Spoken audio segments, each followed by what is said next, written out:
Beloved students, Happy New Year. Thank you, thank you. First of all, one thing I have realized that if I speak in English, I must try to say from my mind or through brain. If I speak in Bengali, I'll speak from my heart.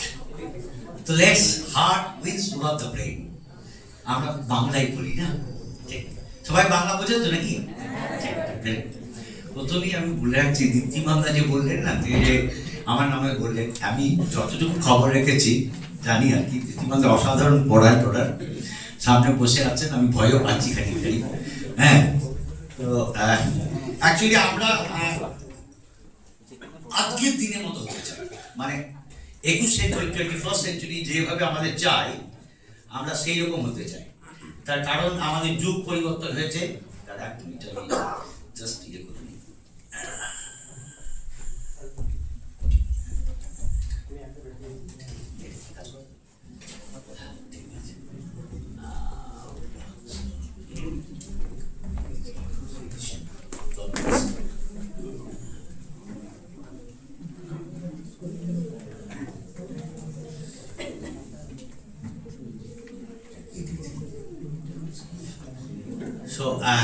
আজকের দিনে বাঁচতে গেলে actually আমাদের কি দরকার, কারণ যুগ পরিবর্তন হয়েছে।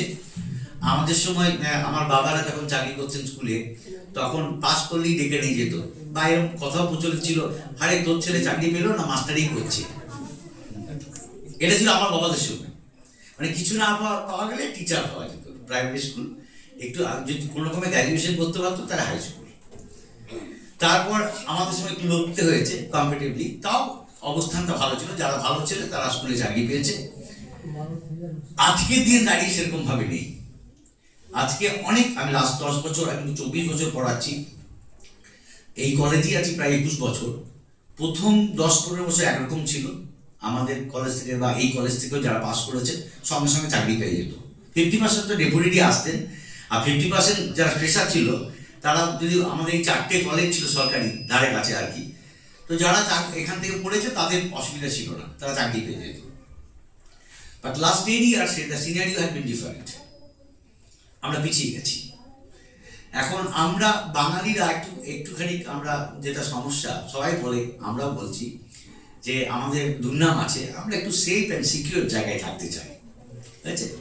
তো স্কুলের চাকরির মতো সেফ অ্যান্ড সিকিউর জায়গা বলে কোথাও কিছু নেই। কিন্তু সত্যি কথা বলে রাখছি, স্কুলের চাকরি কিন্তু আর থাকবে না, বিশ্বাস করুন, থাকবে না, মানে পার্মানেন্ট চাকরি থাকবে না। যেভাবে দেশ এগোচ্ছে, যেভাবে গোটা বিশ্ব এগোচ্ছে, আমেরিকাতে কারো পার্মানেন্ট চাকরি নেই, মোরালেস প্রায় নেই। প্রত্যেক বছর তুমি চাকরি করো, তোমার পারফরমেন্স বিচার হবে, পরে হচ্ছে রিনিউয়াল হবে। ইভেন আমি 2008 সালে যে গল্পটা বলছিলাম, যেখানে চেক রিপাবলিকে গেছিলাম, যার সঙ্গে কাজ করেছি তার নাম ছিল প্রফেসর ইয়ান পেরিনা। তো তিনি একসময় নোবেল নমিনেটেড ছিলেন, তার সঙ্গে রিসার্চ করতাম। তো আমি তখন গেছি, তো উনারও চাকরি প্রত্যেক বছর রিনিউ হতো। তা যে লোকটা নোবেল পেয়েছে, মানে পেতো আর কি, পায়নি, পেতো, সেই সময় রাশিয়া যদি দখল করে না রাখতো তাহলে নোবেল পেয়েও দিতেন, তাকেও কিন্তু চাকরি প্রত্যেক বছর রিনিউয়াল হতো। তিনি 0.7 প্রফেসর ছিলেন তখন, মানে রিটায়ারমেন্টের পর যে টাকাতে পেয়েছে, রিটায়ার করেছেন তার 70% টাকা পেয়েছেন, 0.7 মানে প্রফেসর বলা হয়, ওরকম কাছে 0.3 প্রফেসর এরকম আছে। তো যদি এটা বিদেশে তো খুব পপুলার, আমেরিকাতেও তাই, তো প্রত্যেক বছর রিনিউয়াল হয়। একদম অলমোস্ট প্রায় একদম সরকারি চাকরি বলতে আমলা ছাড়া প্রায় নেই স্কুলে বা কলেজে, ইউনিভার্সিটিতে, তো পারফরমেন্স আর কি। তো আজকের দিনে পারফরমেন্স কেমন চাই প্লিজ, ঠিক আছে? তো আজকে আমরা এইভাবে সেটাই দেখতে আছি যে পড়ানোটা একটা আর্ট। তো কি করে আমরা সেই জায়গায় যে আমাদের নামটা যাতে না কাটা যায়, কি করে আমরা সেই জায়গায় সেই স্কিল ডেভেলপ করতে পারি, সেই নিয়ে কথা বলবো। তার আগে কতগুলো ছোট ছোট কথা, স্পেশালি যারা ফার্স্ট ইয়ারের ছেলে তাদের জন্য বলবো আর কি। ওয়াই বিএড, কেন তোমরা কষ্ট করে ভাই বিএড করতে এসছো আমি জানি না, আমার এই 4টে কারণে মনে হয়, এদিকে তাকিও না, আমাকে তাকাও, হ্যাঁ, এগুলো অনেক কিছু গুজব করে লেখা থাকে। হ্যাঁ, কেন তোমরা বিএড করতে এসছো? First of all to get A degree, একটা বিএড ডিগ্রি হয়ে যাবে, হ্যাঁ, তুমি এলিজিবল হয়ে যাবে এসএসসির জন্য।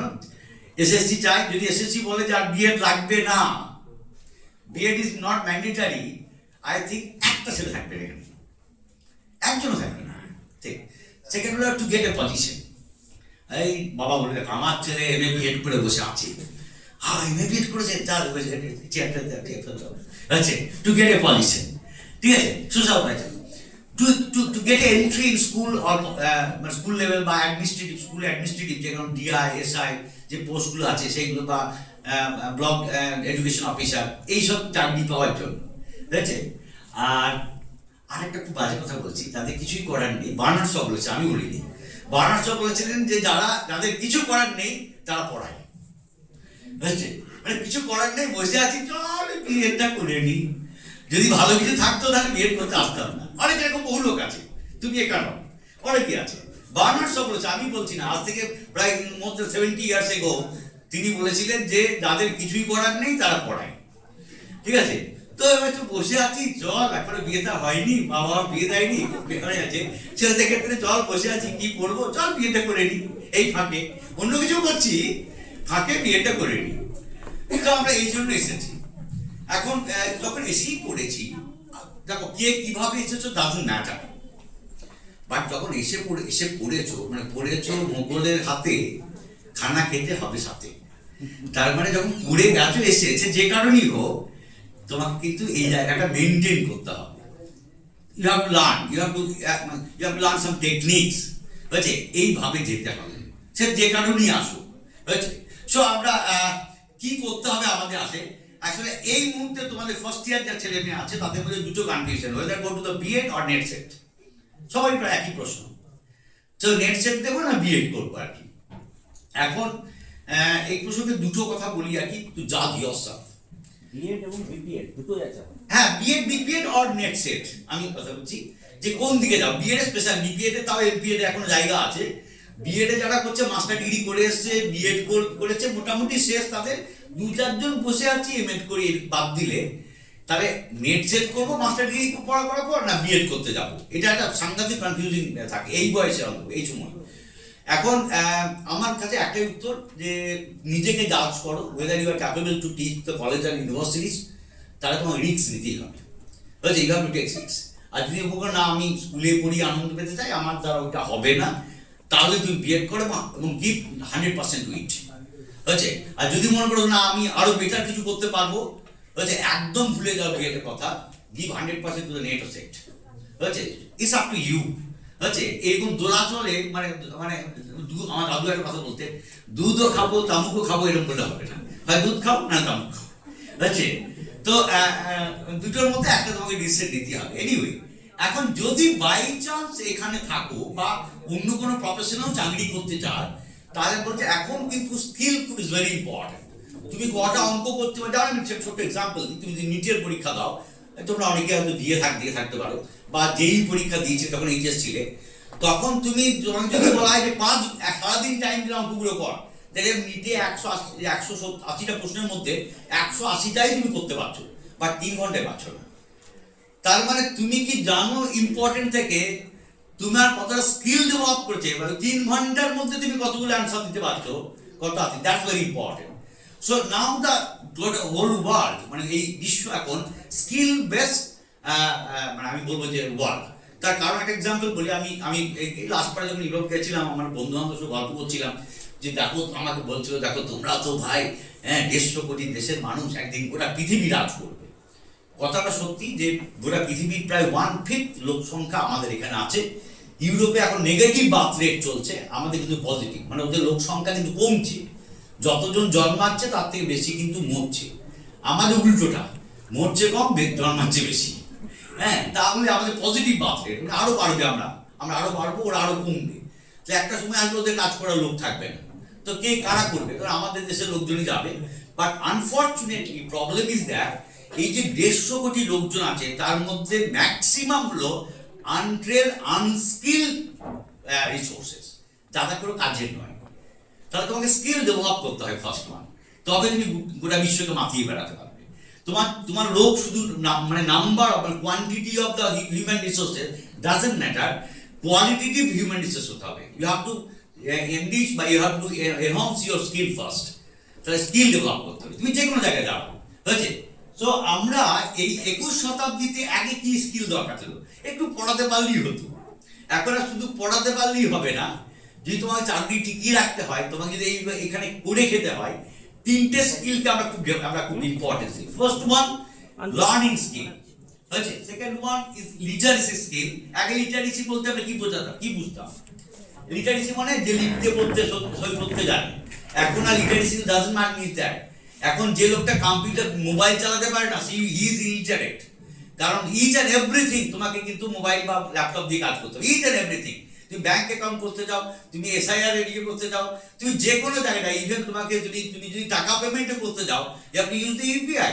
বুঝলে, কিছু আমাদের তাও এখানে তাও ক্যাশ মানি হচ্ছে, এমন এমন শহরে যাও, বড় শহরগুলো যাও, ব্যাঙ্গালোর ফ্যাঙ্গালোর তো ক্যাশ প্রায় নেই, প্রায় ক্যাশলেস বড় শহরগুলোতে। তাহলে তোমাকে জানতে হবে। তাহলে নাও লিটারেসি ডাজন্ট মিনস যে অক্ষর জানা, লিটারেসি মিনস তোমাকে কিন্তু টেকনোলজি জানাও, ঠিক আছে? এবং টেকনোলজি ইজ ভেরি ইম্পর্টেন্ট। তা লিটারেসি স্কিল তোমার আছে, এবং লাইফ স্কিল। জীবনটাও কিন্তু আর এখন সহজ নয়।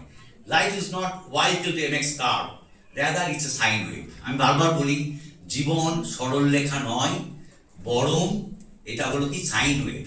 হ্যাঁ, জীবনে কিন্তু সবসময় সব কিছু পাবে না, হারাবে বেশি, পাবে কম। আমি এক্সাম্পল দিই, আমি সবসময় বলি, দেখো, সেই জন্য হাঁটতে আগে বলেছি কিনা জানি না, আমি আবার বলছি যে জীবনে সব থেকে বেশি ইম্পর্টেন্ট যেটা আমরা কোথাও শিখি না, সেইটা শেখা দরকার। তো সেটা হলো হাঁটতে শেখা। আমি আবার বলছি, এবং পৃথিবীতে কেউ হাঁটতে শেখায় না, না আমরা মানে মাস্টারমশাইরা, না মা বাবা, না গার্ডিয়ানস, না গুরুজন, আত্মীয় স্বজন, কেউ হাঁটতে শেখায় না। রেজাল্ট যদি কোনো কারণে খারাপ হয়েছে, তো বাবা মা চিৎকার করেছে, দেখ অমুকের ছেলে, হ্যাঁ এত কি হচ্ছে, তোকেও তো একই স্যার পড়ায়, তোরা কি করছিস? মাস্টারমশাইরা বলে, তুমি তো কিছুই পারছো না, দেখো পাশে দেখো ওই ছেলেটাকে। মানে আমরা হাঁটতে শেখাই না। কিন্তু জীবনে যদি বাঁচতে হয়, জীবনে যদি মাথা তুলে দাঁড়াতে হয়, তোমাকে প্রথম হাঁটতে শিখতে হবে। আমি সেই জন্যই বলি, পৃথিবীর সব থেকে সুন্দরতম জায়গা কোনটা জানো? খেলার মাঠটা। যেখানে আমরা যাই, আমরা খেলি, আমরা হারি, আবার রাতেবেলাতে খেলি, ভাত খাই, পরের দিন আবার খেলতে যাই, আবার হারি, আবার রাতে ভাত খাই। এবং হারাটা কেন জরুরি বলি, যারা জিতেছে তাদের কথা বলি। যেমন আমরা প্রথমে ক্রিকেট নিয়ে বলি, cricket is very familiar in India. বুঝছে, ক্রিকেটের গড কাকে বলা হয়? সচিন তেন্ডুলকার। এবং সে যা করে গেছে, সে রেকর্ড ভাঙা প্রায় মানে নেক্সট ইম্পসিবল। তার কারণ প্রায় 100 সেঞ্চুরিজ, 100টা সেঞ্চুরি। গাভাস্কার 33টা সেঞ্চুরি করেছিল বলে তখন ভাবতাম যে গাভাস্কার ব্যাটম্যানকে ছুঁয়ে দিয়েছে, কি ভয়ঙ্কর আর কি, আর কেউ এটা ক্রস করতে পারবে না। সচিন সেটা 100তে নিয়ে গেছে, ভাবা যায়। এবার let's see the statistics behind it. Sachin Tendulkar 1000 near about 1000টা ইনিংস খেলেছিল, সেঞ্চুরি করে কটা? 100টা। তাহলে ফেলিওর কতবার? 900 বার। Let's see the success rate 10%. এটা Sachin তেন্ডুলকারের, who is God in cricket. We are the laymen, we are not Sachin Tendulkar. আমরা নাই 95 বার হারবো, সে 90 বার হেরেছে, 10 বার জিতেছে। মানে 1000 ইনিংস খেলেছে, 100টা সেঞ্চুরি করেছে, 900 বার করতে পারেনি। So that's the spirit. এবং হার কার জিতনে वालों को बाजीगर कहते हैं। সুতরাং হারতে আমাদের জানতে হবে, এবং হারলে ভয় পেলে চলবে না, আবার ঘুরে দাঁড়াতে হবে সেই রবার্ট ব্রুসের মতো, বুঝছে? তবে কিন্তু সাকসেসফুল হবে। Sir you have to, the life is very important. আমরা কিন্তু আজকে আমাদের এত সময় তো নেই, আমরা একটা জায়গায় কনফাইন করবো আর কি। যে স্কিল ইজ ভেরি ইম্পর্টেন্ট আজকের দিনে, অন্তত চাকরি পাওয়ার ক্ষেত্রে। যেমন লার্নিং স্কিল, লার্নিং স্কিলের অনেকগুলো আছে, চারটে বলা হয়, 4C বলা হয় আর কি। আমরা we are concentrated about the communication skill, only that this skill is very important, কারণ আমাদের যা সময় আছে আমরা সব স্কিল নিয়ে আমরা করতে পারবো না, আমরা একটা স্কিল করি। First one communication skill. এখন কাকে কমিউনিকেশন বলে, এবং কেন কমিউনিকেশন আমি এখানে বলতে আসবো, because it's a technical word. Communication নিয়ে আগে ইঞ্জিনিয়াররা কথা বলতো। 60-এর দশকের আগে কমিউনিকেশন মূলত telecommunication system, electronics communication system. আজকের দিনে কমিউনিকেশন যারা বিএড পড়তে আসছে, ভাই আমি পড়াচ্ছি বিএড, করছি বিএড, আমি কমিউনিকেশন নিয়ে কি বলবো? কিন্তু মুশকিলটা হচ্ছে কি, যে কমিউনিকেশন এখন এমন একটা ওয়ার্ড হয়ে গেছে যে ওয়াইড স্প্রেড ওয়ার্ড, এবং almost all field of the আমরা বলবো জীবনের প্রত্যেকটা কর্নারে the human life communication is very important হচ্ছে। তার কারণটা আমি বলছি। অ্যাকচুয়ালি কমিউনিকেশন জিনিসটা কি ইন জেনারেল এটা মানে বোঝার চেষ্টা করি। What is the meaning of the communication? Communication এলো কোথেকে, কথাটাই মানে কি? তো আমরা প্রথমে বাঙালি আমরা বলেছি, তারপরে তো অন্য কিছু। তো কমিউনিকেশন একটা বাংলা মানে আছে। তো আমরা কি বাংলা মানেটা জানতে পারি? কমিউনিকেশন বাংলা মানে কি? যোগাযোগ। Very good answer. এইবার আচ্ছা, যোগাযোগ শব্দটা যদি সন্ধি বিচ্ছেদ করি তাহলে কি দাঁড়াবে? যোগ যুক্ত যোগ। আর আছে না? আচ্ছা, যোগ যুক্ত যোগ, যোগ যুক্ত যোগ। আর কেউ অন্য কিছু বলবে কি? সবাই তো যোগ যোগ যোগ যোগ। আরেকটু আরেকটু আরেকটু। আচ্ছা চলো দেখি, আমি উত্তরটা বলছি। অ্যাকচুয়ালি যোগ যুক্ত অযোগ। হ্যাঁ, যোগ যুক্ত অযোগ, যোগ যুক্ত যোগ নয়। তাহলে যোগ মানে তো আমরা জানি কি, যুক্ত করা, addition, it's nothing but some addition. ঠিক আছে, এবার অযোগ মানে কি? তাহলে বিয়োগ করা। Very good. তার মানে প্রথমে যোগ করলাম তো বিয়োগ করে দিলাম, মানে কিছুই না। তাহলে কমিউনিকেশন মিন্স নাথিং। যদি কিছু যোগ করে দিই তারপর আমরা ওটা বিয়োগও করে দিলাম, তাহলে কি পড়ে থাকবে? জিরো। তাহলে কমিউনিকেশন মিন্স নাথিং। কিন্তু আনফরচুনেটলি অযোগ মানে বিয়োগ নয়, অযোগ মানেও যোগ। কি বলবে তাহলে অ কেন? কেন অ তো আমরা নেগেটিভ অর্থই বোঝা বুঝি, তাই না? এতদিন আমি কি বলেছি আর কি, মিল অমিল হয়েছে। তাহলে এই অটা কেন? এখন প্রশ্ন হয়েছে, এই তোমার নামটা একটু বলো please. Maya, Maya Murmu. Very good. তো মায়াকে যখন আমি জিজ্ঞেস করলাম, আমি কোন দিক বরাবর জিজ্ঞেস করলাম, এখান থেকে এখানে কাল ইনফরমেশন, তাই তো? মায়া কোন দিক বরাবর উত্তর দিল? আমার রেসপেক্টে ও ওইখান থেকে এই দিকে দিল। তাহলে আমার রেসপেক্টে নেগেটিভ। তাহলে আমি যখন যুক্ত করলাম এইদিকে, ও যুক্ত করলো ওই দিক থেকে, তাহলে আমার রেসপেক্টে নেগেটিভ। এইটা হলো তার মানে addition, but negative directional addition. তার মানে কমিউনিকেশন মানে এখান থেকে গেল প্লাস ওখান থেকে এলো, এই দুটো যোগ হয়ে হলো যোগাযোগ। তাহলে যোগ আমার রেসপেক্টে প্লাস আমার রেসপেক্টে অযোগ, উল্টো দিকে রাস্তা থেকে আসে, তবে যোগাযোগ। তার মানে যোগাযোগ মানে হলো দিবে আর নিবে, মিলাবে মিলিবে, তবে যোগাযোগ হইবে। এবার যদি শুধু দেওয়া হয়, না দেওয়া হয় হয়ে থাকে, তাহলে যোগাযোগ হয় না। বুঝলেন? কি কি বলে? মায়া, মায়া মুর্মু। মায়া মুর্মু, মায়া মুর্মু। মায়া বাড়ি কোথায়? হ্যাঁ, কাকদিলা। না, কাকদিলা, কাকদিলা। আচ্ছা, কাকদিলা ইজ রাশিয়ান ল্যাঙ্গুয়েজ, মানে হলো হাউ আর ইউ, কেমন আছো। সো দ্যাট মিন্স এখানে যোগ হয়েছে বাট অযোগ হয়নি। That's why no communication has been taken place. তাহলে কমিউনিকেশন তখনই সম্ভব হবে, শুধু যে গেলে হবে না, আসতে হবে। ঠিক আছে? হ্যাঁ, if it is one way তাহলে কমিউনিকেশন নয়, যোগ প্লাস অযোগ। আছে, এবার চলো আমরা ইংরাজি মানেটা খুঁজি। কমিউনিকেশন ইংরাজি যে ওয়ার্ডটা, অ্যাকচুয়ালি এটা ইংরাজিতে কোনো ওয়ার্ড ছিল না, that comes from the Greek, then Latin, then English. তো এর যদি সোর্স খোঁজা যায়, দেখা যাবে মোটামুটি ইংরেজি শব্দটা ছিল কমিউনিস্ট। আমরা আচ্ছা, আমি বানানটা দেখাচ্ছি, COMMUNIS। আমি এত দেখাচ্ছিলাম না। সো এই দুটো ল্যাটিন ওয়ার্ড মোটামুটি ভাবা যে কমিউনিকেশনের সোর্স। ফার্স্ট ওয়ান কমিউনিস্ট, এটা নেটে প্রায় আসে, সেই জন্য আমি লিখেও নিয়ে আসছি। হ্যাঁ, যারা নেটের ফার্স্ট পেপারে আসে দেখবে প্রায়। আর কমিউনিকেয়ার, কমিউনিকেট, দুটোর মানেই হলো টু মেক কমন আর সিম্পলি কমন। কমন মানে সাধারণ। এখন এই দুটো সাধারণ, এই কথা থেকে কমিউনিকেশন এসছে। কমিউনিস্ট থেকে কেউ কেউ বলেন, কমিউনিস্ট থেকে, কমিউনিস্ট মানে হলো কমন, আর কমিউনিকেয়ার মানে টু মেক কমন বা সাধারণ করা, সাধারণ হওয়া, এরকম। তো এখন প্রশ্নটা মনে মনে ভাবো, এই সাধারণ এর সঙ্গে যোগাযোগের কি সম্পর্ক আছে?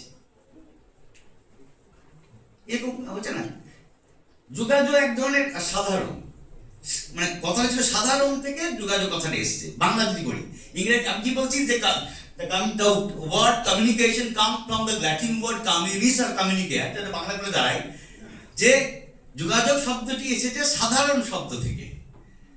মিল খুঁজে পাচ্ছ কিছু? আচ্ছা ঠিক আছে, আমি আর কল্পতরু যেখানে পড়াশোনা করেছি সেখানে একজন ভদ্রলোক ছিলেন, তার এত বড় দাড়ি ছিল, তিনি তৈরি করেছিলেন। সেই লোকটার নাম জানো তো? Very good. তিনি কালান্তর প্রবন্ধে লিখছেন একটা অসাধারণ কথা, যে উপকার করিব বলি উপকার করা যায় না, যাহার উপকার করিব তাহার সমান হইতে হয় বা তাহার থেকে ছোট হইতে হয়। বড় হইয়া উপকার করিলে ইহাকে করুণা বলে। আবার কথাটা বলছি, উপকার করিব মনে করলে উপকার করা যায় না, যাহার উপকার করিব তাহার সমান হইতে হয়। হয়েছে? বড় হইয়া উপকার করিলে তাকে উপকার বলে না, করুণা বলে। This is same as teaching learning. পড়াবো মনে করলে পড়ানো যায় না, যোগাযোগ করব মনে করলে যোগাযোগ করা যায় না, যাহাকে পড়াইব তাহার সমান হইতে হয়। আমি গিভ এক্সাম্পল।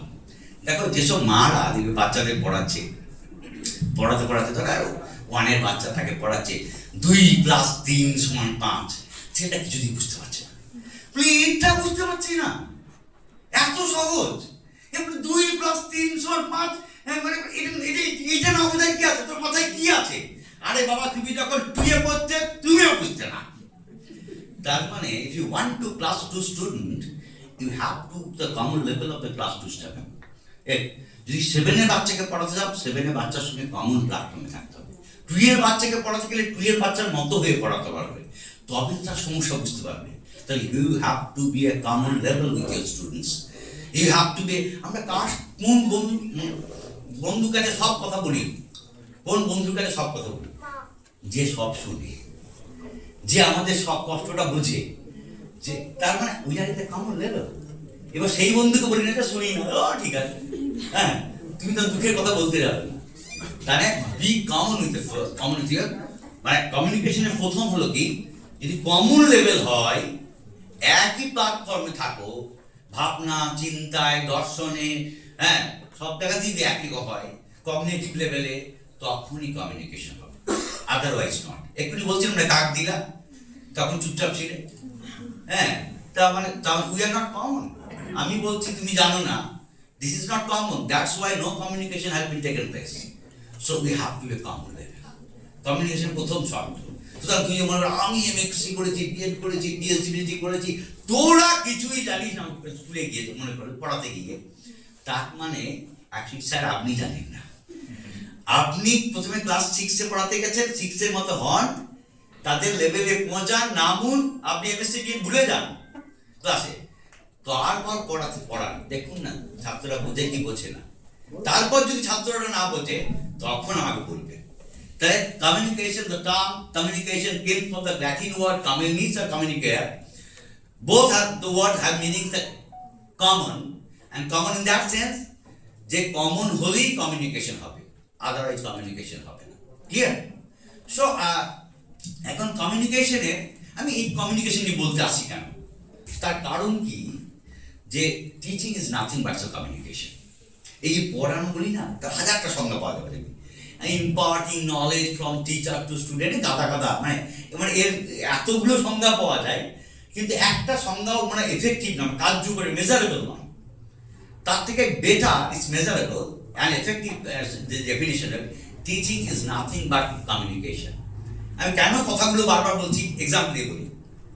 অ্যাকচুয়ালি ছাত্রদের মনের হেসেল ঘরে যদি না ঢুকো না মাস্টার সাহেবের, তাহলে ছাত্র পড়াতে পারবে না। এক্সাম্পল দিই কেন হবে। অ্যাকচুয়ালি আপনাদের আর কি সাবজেক্ট 2-4টে জিজ্ঞেস করবো, কি সাবজেক্ট? মায়া তোমার কি সাবজেক্ট? ম্যাথ। মানে মেথড ভালো, সাবজেক্ট ম্যাথ, ঠিক আছে। তার পেছনে আমি বলি ইংলিশ, এই পাশে তুমি বলো হ্যাঁ ইতিহাস, তারপরে অ্যাকচুয়ালি আমাদের কোনো সাবজেক্ট নেই। যতই আমরা বলি আমরা 5 বছর ধরে পড়েছি ইতিহাস সাবজেক্ট, ইতিহাসকে দারুণ ভালোবাসি, অ্যাকচুয়ালি আপনি সাবজেক্ট ভালোবাসেন না স্যার। আপনি কি ভালোবাসেন?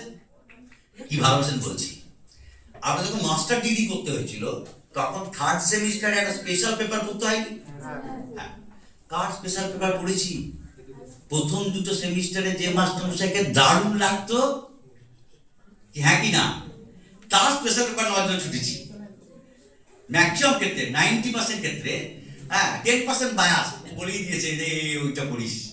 90% ক্ষেত্রে সেই মাস্টারমশাইয়ের স্পেশাল পেপার নেবার ছুটেছি যে মাস্টারমশাই ফার্স্ট সেমিস্টার সেকেন্ড সেমিস্টারে দারুণ লাগতো। তার মানে আমরা সাবজেক্ট ভালোবাসি না, আমরা মাস্টারমশাই ভালোবাসি। তো মাস্টারমশাইকে ভালোবাসি কখন? মাস্টারমশাই যখন মনের বিশেষ ঘরে ঢুকে যাবে, যাকে নির্দ্বিধায় বলা যায় ভাই স্যার এইটা আমার প্রবলেম হয়েছে, যাকে সব কিছু বলা যায়, যার উপর ভরসা করা যায়, সেই তবে তার মানে কি একই বার, তার মানে কমিউনিকেশন লেভেলটা তোমাকে, তার মানে ছাত্রের মনের হেসেল ঘরে তোমাকে ঢুকতে হবে। এখন ঢুকতে তো যাবো, এখন ঢুকতে গেলে আমাকে বিভিন্ন এলিমেন্টগুলো জানতে হবে যে কোন কোন জায়গাতে আমাদের বিপদ আসতে পারে, ঠিক আছে, সে এলিমেন্টগুলো করে রাখি। এখন যে কোনো কমিউনিকেশন সিস্টেম, যে কোনো it may be telephonic communication, it may be the teaching as a communication, it may be the roads communication, it may be the electronics communication system, যা খুশি হোক, যে কোনো ইঞ্জিনিয়ারিং হতে পারে, যাই কোনো হতে পারে। চারটে মেন এলিমেন্ট আছে। একটা ফার্স্ট ওয়ান হলো একে বলে কমিউনিকেটর, মানে one who wants to communicate. Second হলো মানে তার মনে করে ফোন করবো তোমাকে, তাহলে ফোন করতে কোন কি কি জিনিস লাগবে। একটা কমিউনিকেটর মানে যে ফোন করতে কমিউনিকেট করতে চাইছে, আর একটা লোক লাগবে রিসিভার, যে শুনতে চাইছে, ঠিক আছে। 2 নম্বর 3 নম্বর কি লাগে, তাহলে communicator, receiver, message and media, ঠিক আছে। এবং communication behaves like a system. হ্যাঁ, সিস্টেম মানে তো জানো তোমরা কি জানো, বায়োলজি কেউ আছে? হ্যাঁ, কে বলো, ঠিক বলো। সিস্টেম মানে কি? তন্ত্র। আমরা পড়েছি ব্ল্যাক সার্কুলেটরি সিস্টেম, আমরা পড়েছি না, আমরা শ্বসন তন্ত্র, রেচন তন্ত্র, এগুলো পড়েছি না। এবং তন্ত্র কাকে বলে জানো? Have U an idea what is system, what system is? কাকে আমরা সিস্টেম বলবো, কাকে সিস্টেম বলবো না? চল এটা এক্সাম্পল দিই। আ সিস্টেম হ্যাভ সেভারাল সাবসিস্টেমস, বা অন্য বলি একটা সিস্টেমে অনেকগুলো অংশ আছে, প্রত্যেকটা অংশের কাজ আলাদা, but they are inter related and interdependent, কিন্তু তারা প্রত্যেকের সঙ্গে সম্পর্কযুক্ত এবং নির্ভরশীল। Breakdown of the any part can collapse the whole system.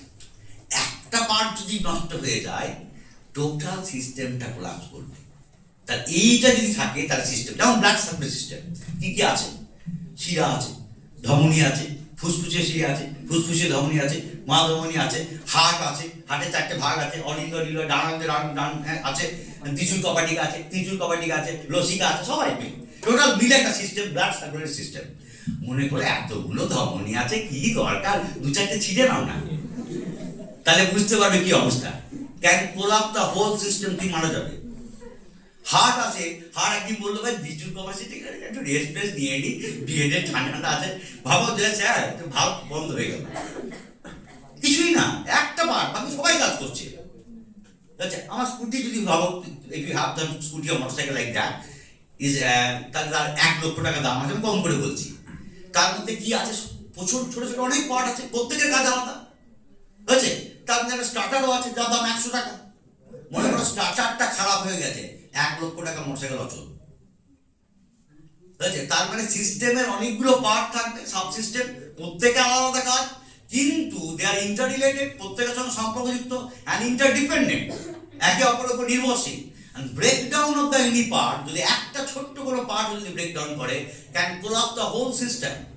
তো আমি কমিউনিকেশনকেও সিস্টেম বলছি, তার কারণ কমিউনিকেশন যে 4টে পার্ট বললাম, যদি একটা গন্ডগোল করে, এই যে 4টে কি বললাম, কমিউনিকেটর যাকে আমরা এনকোডারও বলি, রিসিভার যাকে আমরা ডিকোডারও বলি, মেসেজ যাকে আমরা সিগন্যালও বলি, অ্যান্ড মিডিয়াম, এই 4টের মধ্যে যে কোনো একটা যদি ব্রেকডাউন করে, টোটাল কমিউনিকেশন সিস্টেম যে কোলাপস। মনে করো আমি কমিউনিকেটর, আমি ফোন করতে চাইছি তোমাকে, এটা আমার গলায় ব্যথা, শুনতে পাচ্ছ না, কেমন আছো স্যার, কি বলছেন স্যার,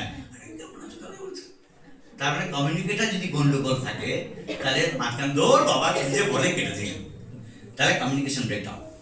এবার মনে করো রিসিভার, সে কানে শুনতে পায় না, আমি আমি ফোন করছি, আরে ভাই কি বলছেন স্যার, শুনতেই পাচ্ছে না, হ্যাঁ, তাহলেও কিন্তু কমিউনিকেশন হবে না। নাও দ্য মেসেজ, মেসেজ মানে হলো কি যে আমরা বলি বার্তা, যখন আমরা ক্লাসে পড়ে আসি, ক্লাসের গল্প পড়ে আসি, তো ধরো ফোন করলাম, তুমি ধরলে, আমার গলা ঠিক আছে, তোমার কানও ঠিক আছে, ফোনটা করে বসে আছি, হ্যালো হ্যালো কি বলছে, হ্যালো হ্যালো হ্যালো, কত কল করবে, খানিকক্ষণ তাও কেটে দেবে, কারণ দ্যার ইজ নো কমিউনিকেশন। তাহলে without message the communication system will collapse. And the medium, that's very important. Medium normally আমরা মিডিয়াম বলতে বুঝি যে মেনলি টিচিং লার্নিং প্রসেসে মিডিয়াম ইজ বেসিক্যালি ল্যাঙ্গুয়েজ। একটা ছোট গল্প বলি। একবার এক সেনানায়ক মানে মানে কি বলবো যে মেজর জেনারেল, তার বইয়ের জন্মদিন, স্যার বেজায় খুশি আছে, বইয়ের জন্মদিন কথা একটাই বউ, তো হয়েছে কি আজকে আর মুশকিলটা কি সেই সেনানায়ক তিনি ফ্রেঞ্চ জানেন, ফ্রেঞ্চ ভাষায় কথা বলতে পারেন, তিনি ইংরেজি বোঝেন না, বাট ভেরি আনফর্চুনেটলি তার যে সেনারা আছে তারা ফ্রেঞ্চ বোঝে না, তারা ইংরেজি বোঝে, ফ্রেঞ্চ বোঝে না, আর উনি ফ্রেঞ্চ বোঝেন, ইংরেজি বোঝেন না। তো এইসব ক্ষেত্রে আমরা কি করি? তো এইসব হ্যালো হ্যালো হ্যালো, তো এইসব ক্ষেত্রে আমরা কি করি? একটা ইন্টারপ্রিটার রাখি, দোভাষী, হ্যাঁ হ্যাঁ ঠিক আছে ঠিক আছে, দোভাষী রাখি।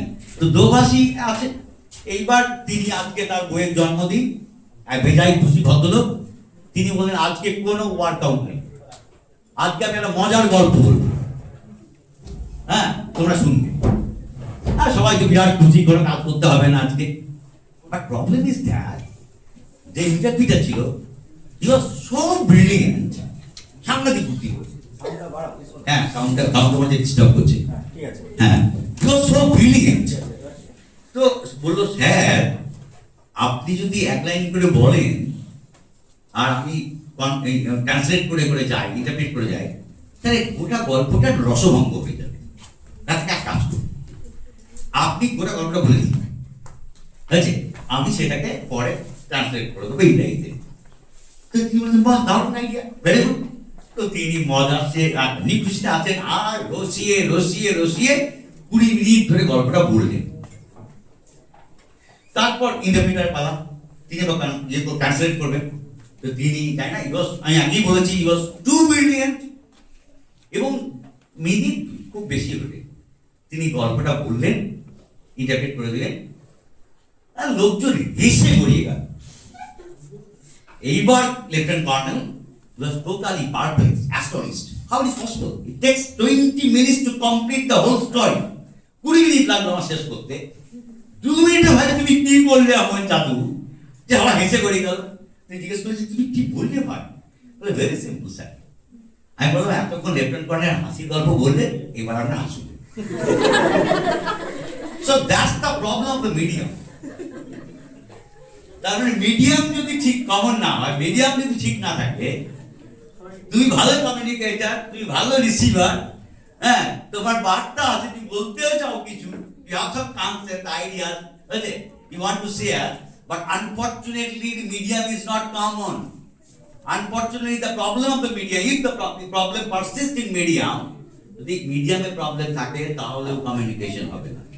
তাহলে আমরা যখন পড়াবো এই 4টে জিনিস মাথায় রাখবো, ঠিক আছে, এই 4 জন কে কমিউনিকেটর, এক ক্লাসরুমে কে কমিউনিকেটর, এইখানেই প্রশ্নটা, দুজনই বল, টিচার আর স্টুডেন্ট, ঠিক আছে, টিচার আর স্টুডেন্ট, যখন টিচার কথা বলে স্টুডেন্ট শোনে, তখন স্টুডেন্ট কথা বলে টিচার শোনে, রিসিভারও এক্স্যাক্টলি তাই, student and teacher. What is message? The concept, যেটা আমরা পড়াতে আসি, ঠিক আছে, এবং আমি আবার বলছি not only the concept is the message. আমরা যখন পড়াই, মনে করবে ভালো করে মনে রাখো, তোমরা যখন পড়াবে, আমরা শুধুমাত্র তোমাদের কথা শুনবে না, তোমরা যখন পড়াবে ছেলেরা মনে করো না যে তোমাদের কথা শোনার জন্যই বসে আছে, না।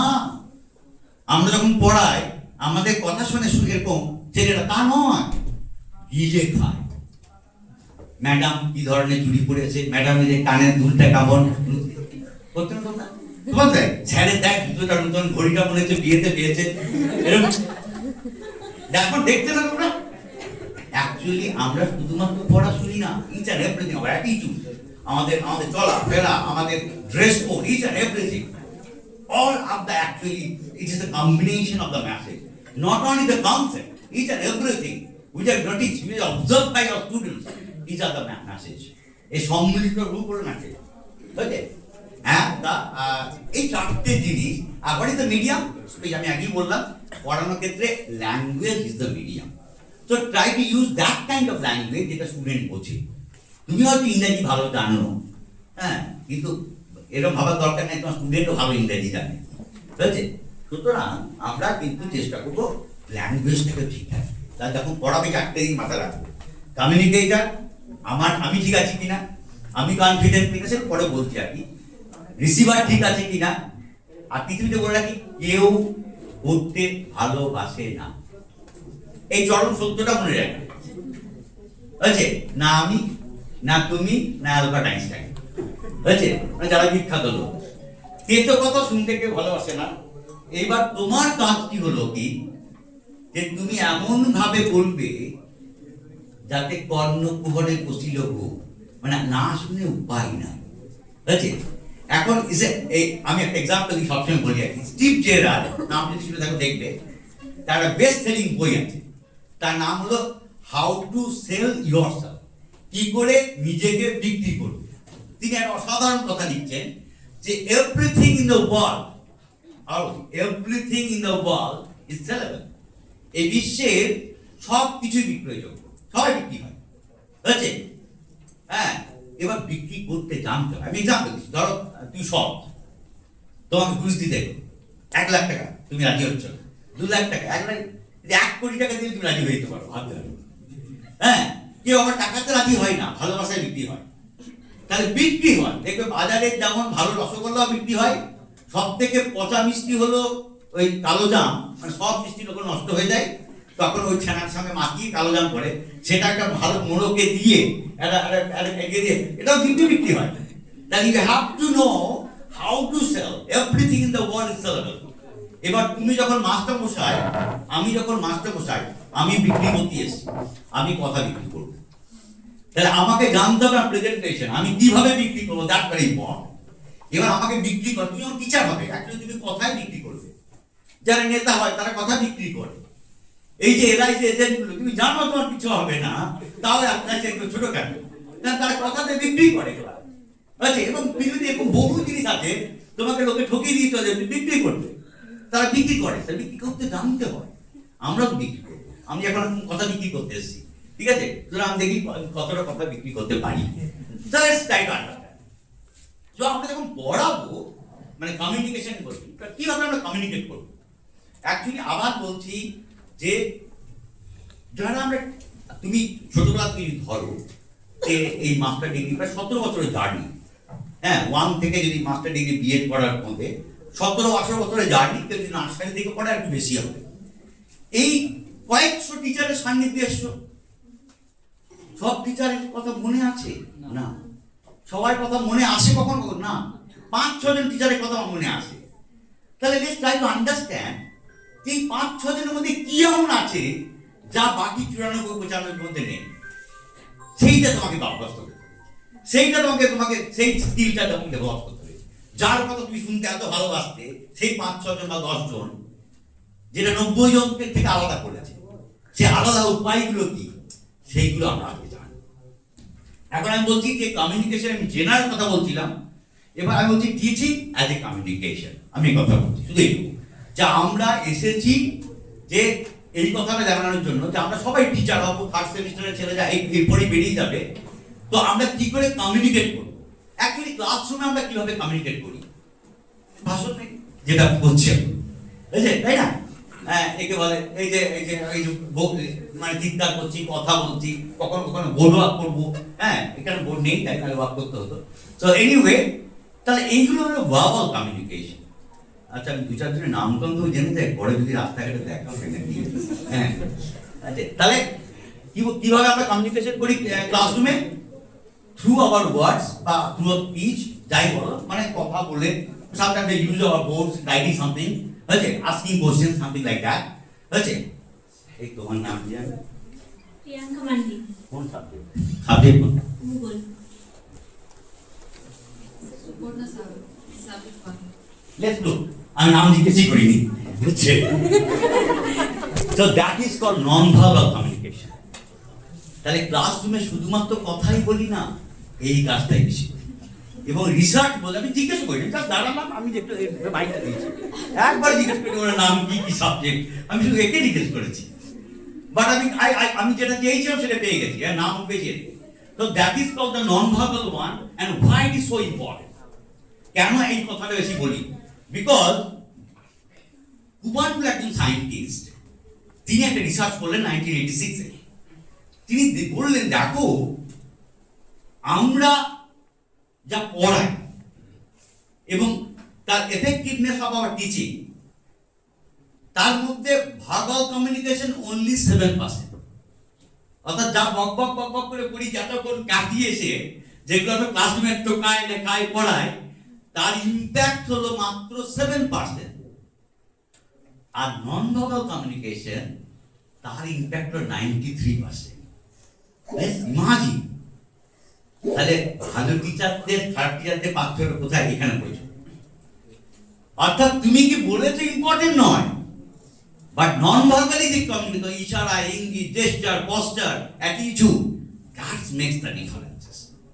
Let's give some example. চল, আমরা সত্যি ঘটনাটা একটু একটু দেখার চেষ্টা করি। ঘটনা কি সত্যি কুমান কি ধপ মেরেছে, না সত্যি কথাই বলেছে?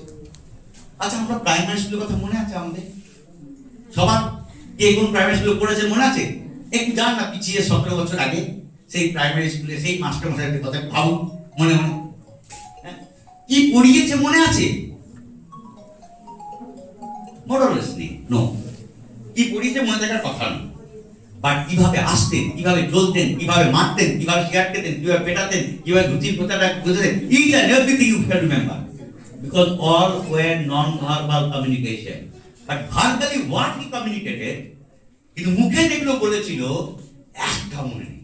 দু একজন হয়তো মনে থাকতে পারে, প্রায় মনেই নেই, 7% বাট তার আসা যাওয়া চলা, অ্যাটিটিউড, হ্যাঁ, তার ওই পশ্চাৎ জেস্টার, বসার ধরন, জামা প্যান্টে পরার ধরন, each and everything can remember, because all were non verbal communication, যেটা 17 বছর পরেও অক্ষুণ্ণ অবস্থায় আমাদের মস্তিষ্কে আছে।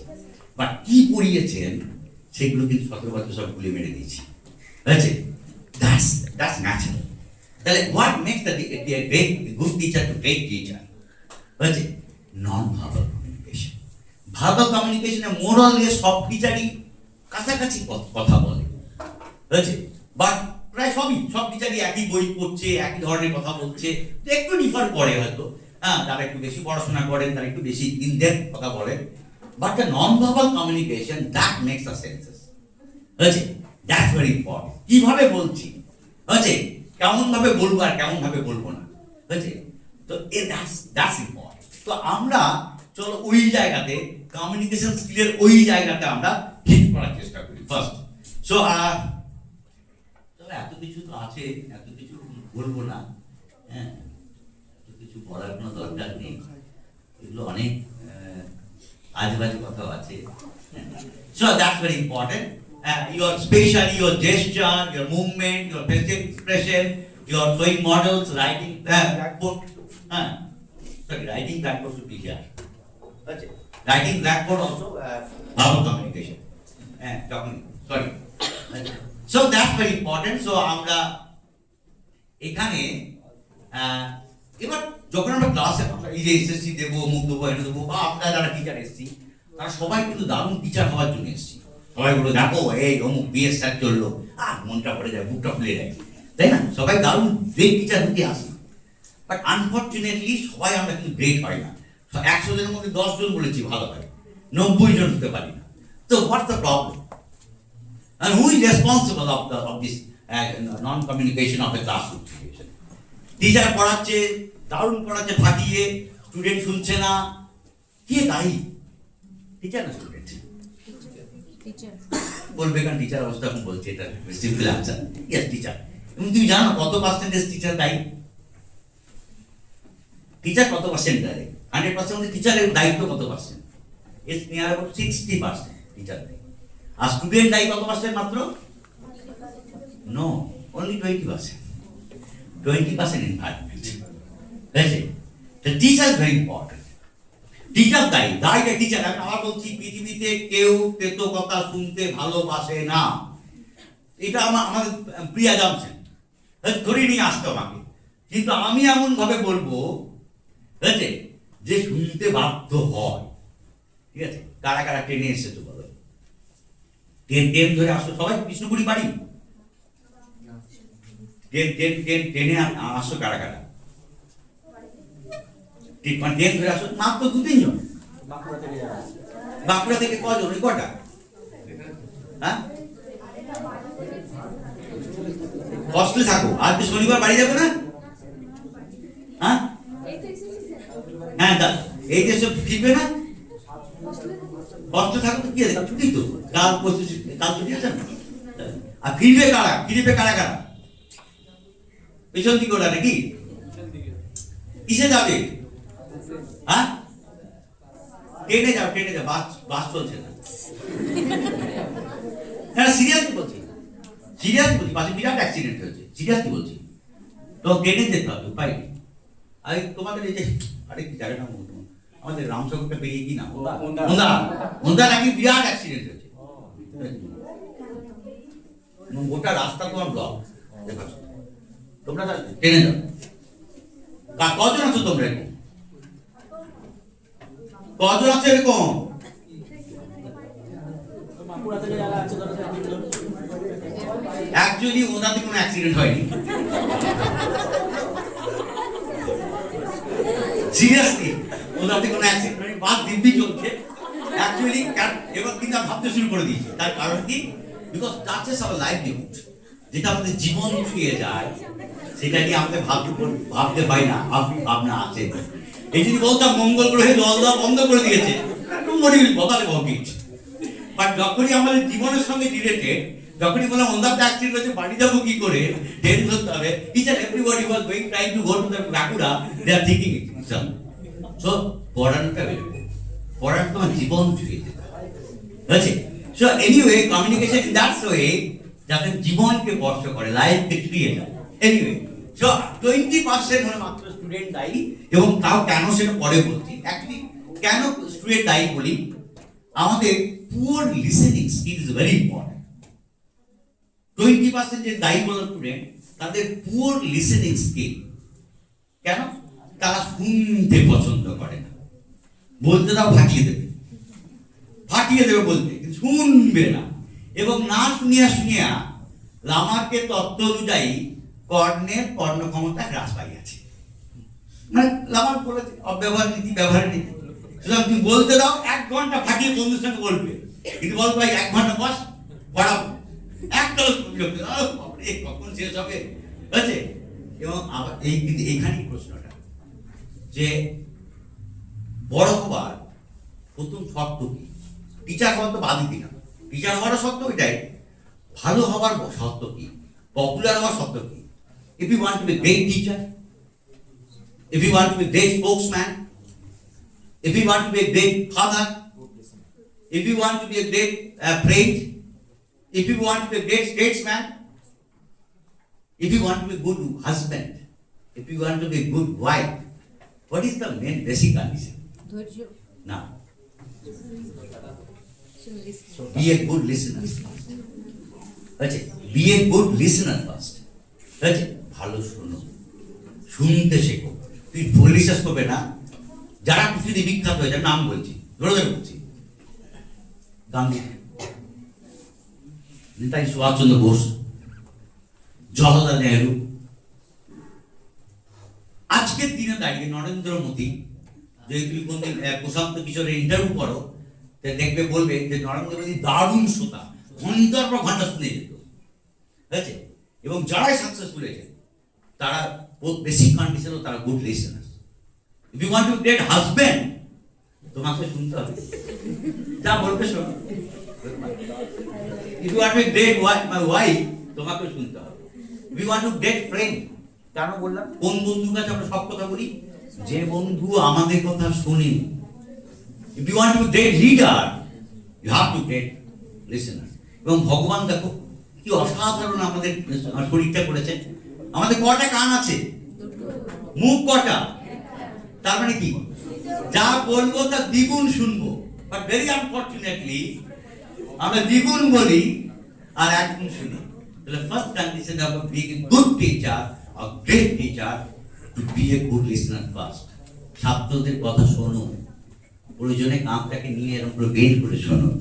ছাত্র যদি মনে করে যে আমার কথা স্যার শুনছে, অর্ধেক আস্থা তুমি সেদিনই জয় করে ফেলবে। আর যদি ছাত্র তোমার পছন্দ হয়ে যায়, তুমি যাও পড়াও, সাপ ব্যাং যা পড়াও শেখার দরকার নেই, you will be great teacher একদিন। First condition.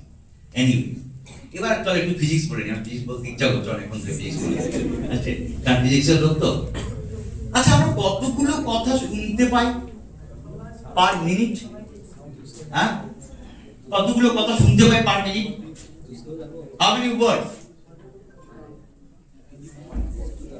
How many words you can hear per second? বলো। সায়েন্সে কি আছে, ফিজিক্স কেমিস্ট্রি পড়েছো, ক্লাস 9-10 ছিল শব্দ। কতগুলো শব্দ শুনতে পাই আমরা?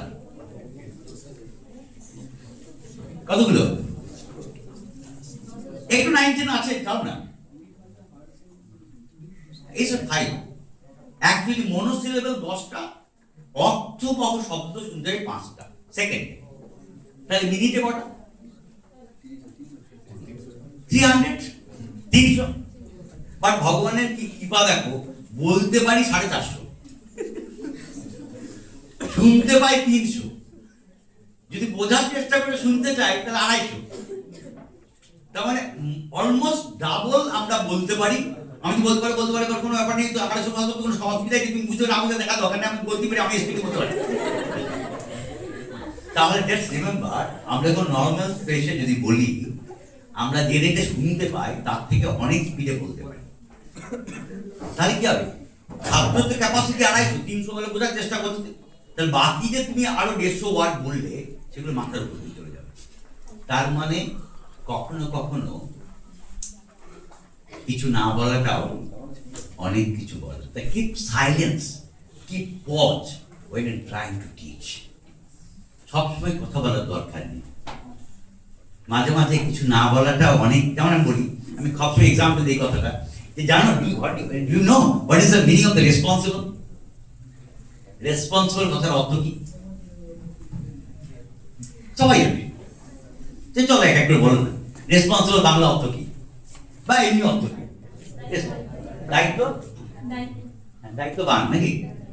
দায়িত্ববান। আর কেউ কিছু বলবে? সবাই দায়িত্ববান। রেসপন্সিবল কথার অর্থ কি? দায়ী, responsible, is a very responsible person. দায়িত্ববান, দায়িত্ববান, দায়িত্ববান, ঠিক আছে, আমি এটাই নিলাম। দায়িত্বশীল, দায়িত্ববান, দায়িত্ব। হ্যাঁ, actually it's a blend of two words. It's a blend of two words, দুটো শব্দের blend, mister. Response plus able. Who is able to respond properly, he is responsible person. আবার বলছি, who is able to respond properly, he is responsible person. ধরো ক্লাসে ঢুকলে, ক্লাসে ঢোকার পর তুমি পড়াচ্ছ, কয়েকজন ছেলে গল্প করছে, ও ধর স্যার আপনি তো তৃণমূলকে টাকা দিয়ে চাকরি পেয়েছেন, আপনি আর কি পড়াবেন? তুমি রেগে গেলেন, হ্যাঁ এখন বলছো আমি একটু হেডমাস্টারকে বলছি আমি কোনদিন তোমার কাছে ঢুকবো না, হ্যাঁ রেগে রেগে বেরিয়ে চলে গেল। What does it mean? What does it mean? Means you are not a responsible person, you do not know how to respond on that situation.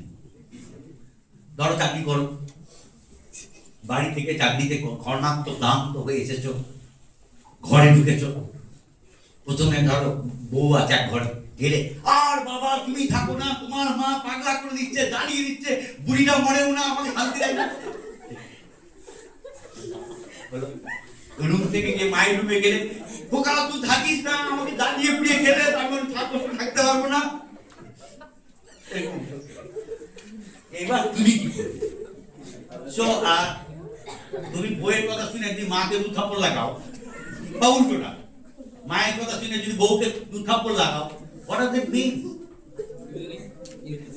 You are not a responsible person. Sometimes nothing response is a great response. মানে কখন শুনলে বার করে দিলে, ওখানে গেলে শুনলে বার করে দিলে, নাথিং রেসপন্স। সেরকম আমি কখনো ক্লাসে বলি আর কি, সামটাইম হচ্ছে কখনো কখনো সাইলেন্স ইজ দ্য গ্রেট, হচ্ছে কখনো কখনো না বলাটাও অনেক কিছু বলা। কারণ তুমি সবসময় বলো, তুমি 300 শব্দ বেশি বলবেই। ন্যাচারাল স্পিড, হিউম্যান মাইন্ডের ন্যাচারাল স্পিডই প্রায় 400, 350 প্লাস। যদি আরেককেউ আমার মধ্যে স্পিডে বলতে পারে কোনো অসুবিধা নেই, তার 500 500 আরো কিছু বলতে পারে, কিন্তু তুমি শুনবে 250। তাহলে তোমাকে সবসময় পজ, কখনো কখনো চুপ করে থাকাটা অনেক কিছু বলা। সেকেন্ড ফিজিক্স বললাম, থার্ড ফিজিক্স বলি, ঠিক আছে? তো ফিজিক্স বলতে ভালো লাগে, বুঝতেই পারছো ফিজিক্স বলতে মোহ আছে, মায়া আছে। হ্যাঁ, সো দেখো, thank you.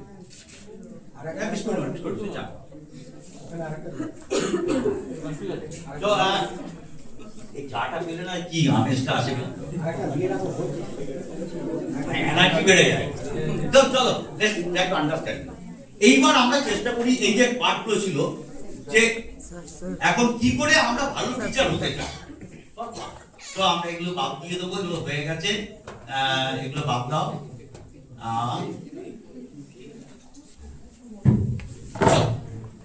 So factor affecting the your communication system.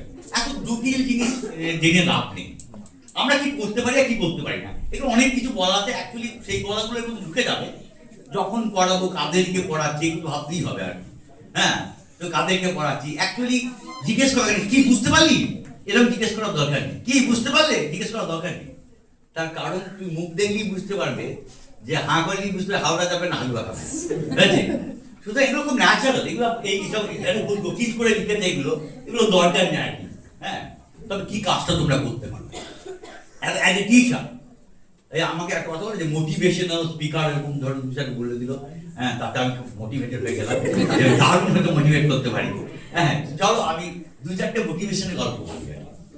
So যে জীবন একবার একটা ইন্টারভিউ হচ্ছিল, একবার নয়, ইন্টারভিউ হয়েছিল যে এই মুহূর্তে পৃথিবীতে যারা বিলিয়নিয়ার আছে, ধনী ব্যক্তি, ধনকুবের যাকে বলা হয়, যারা যারা আছে, যারা এলন মাস্কের নাম শুনেছি আমরা, বিল গেটসের নাম জানি, স্টিভ জবস মারা গেলেন তিনিও তাই ছিলেন, আমরা টাটা গ্রুপ জানি, বিড়লা গ্রুপ জানি, গোয়েঙ্কা জানি, হাজার হাজার গ্রুপ আছে।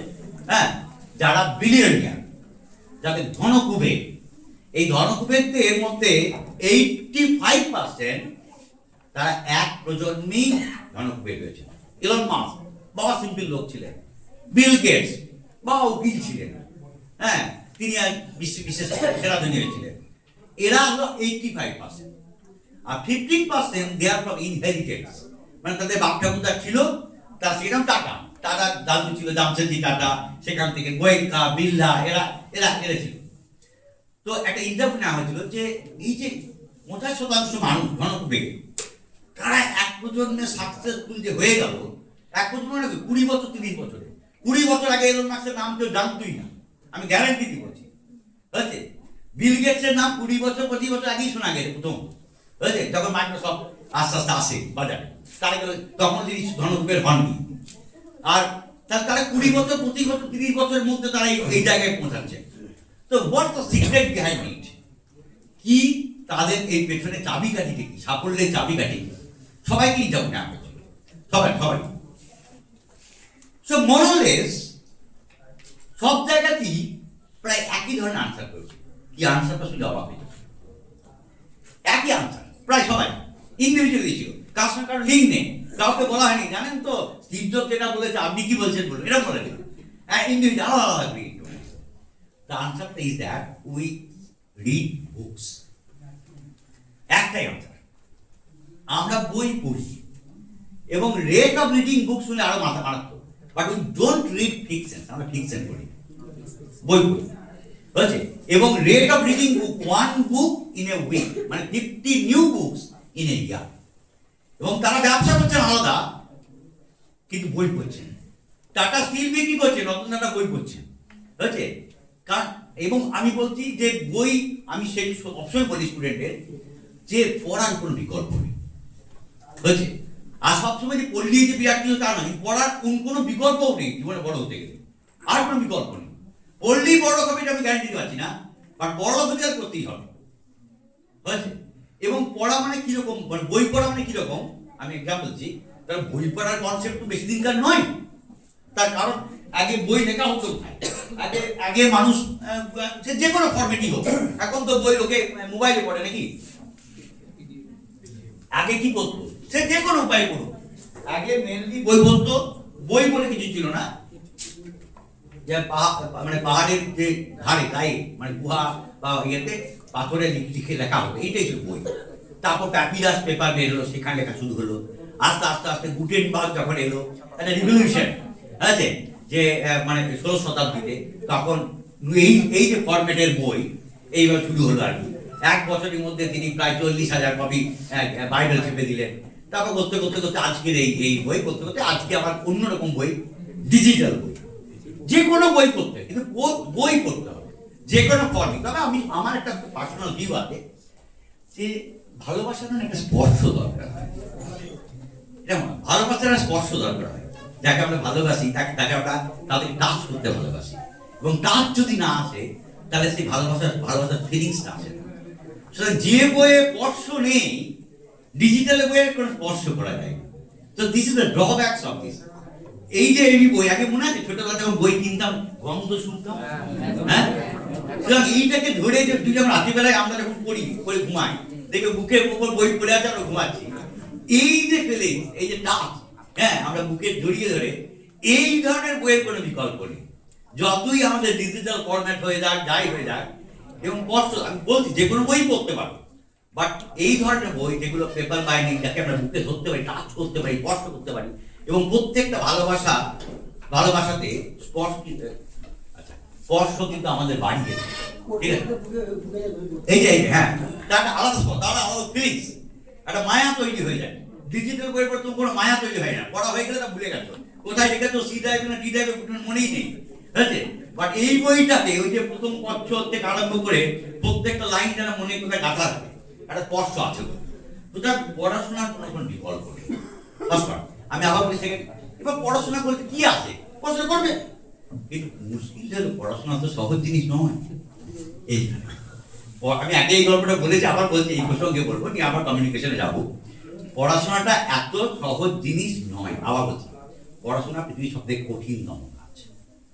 এক্সাম্পল, আমি গল্পটা বলেছি আগে, আমি তাও বলছি, যদি তোমরা শুনে থাকো ভালো, জাস্ট রিক্যাপিটুলেট করার চেষ্টা করো।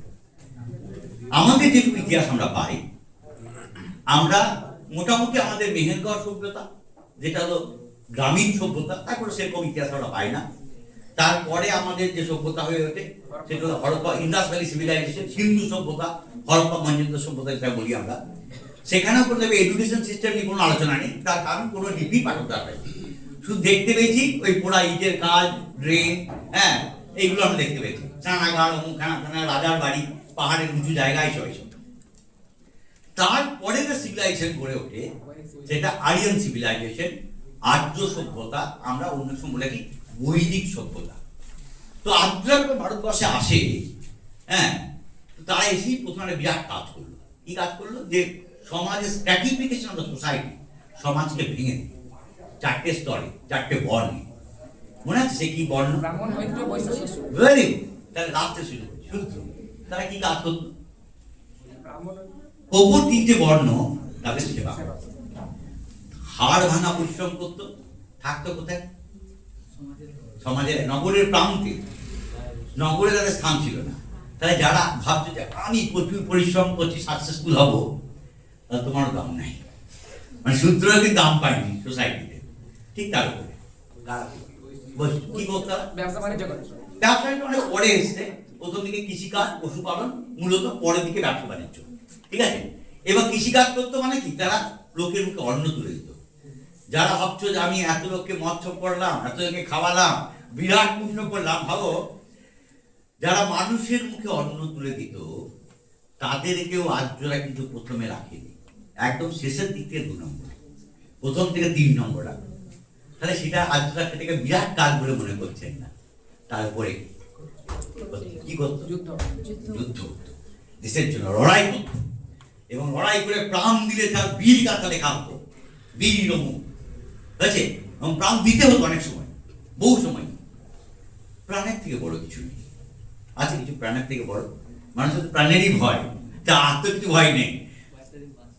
সেই প্রাণের থেকে বড় কিছু নেই। সেই প্রাণ যখন কেউ দিচ্ছে তার থেকে বেশি কিছু নেই, আমরা বারবার বলছি।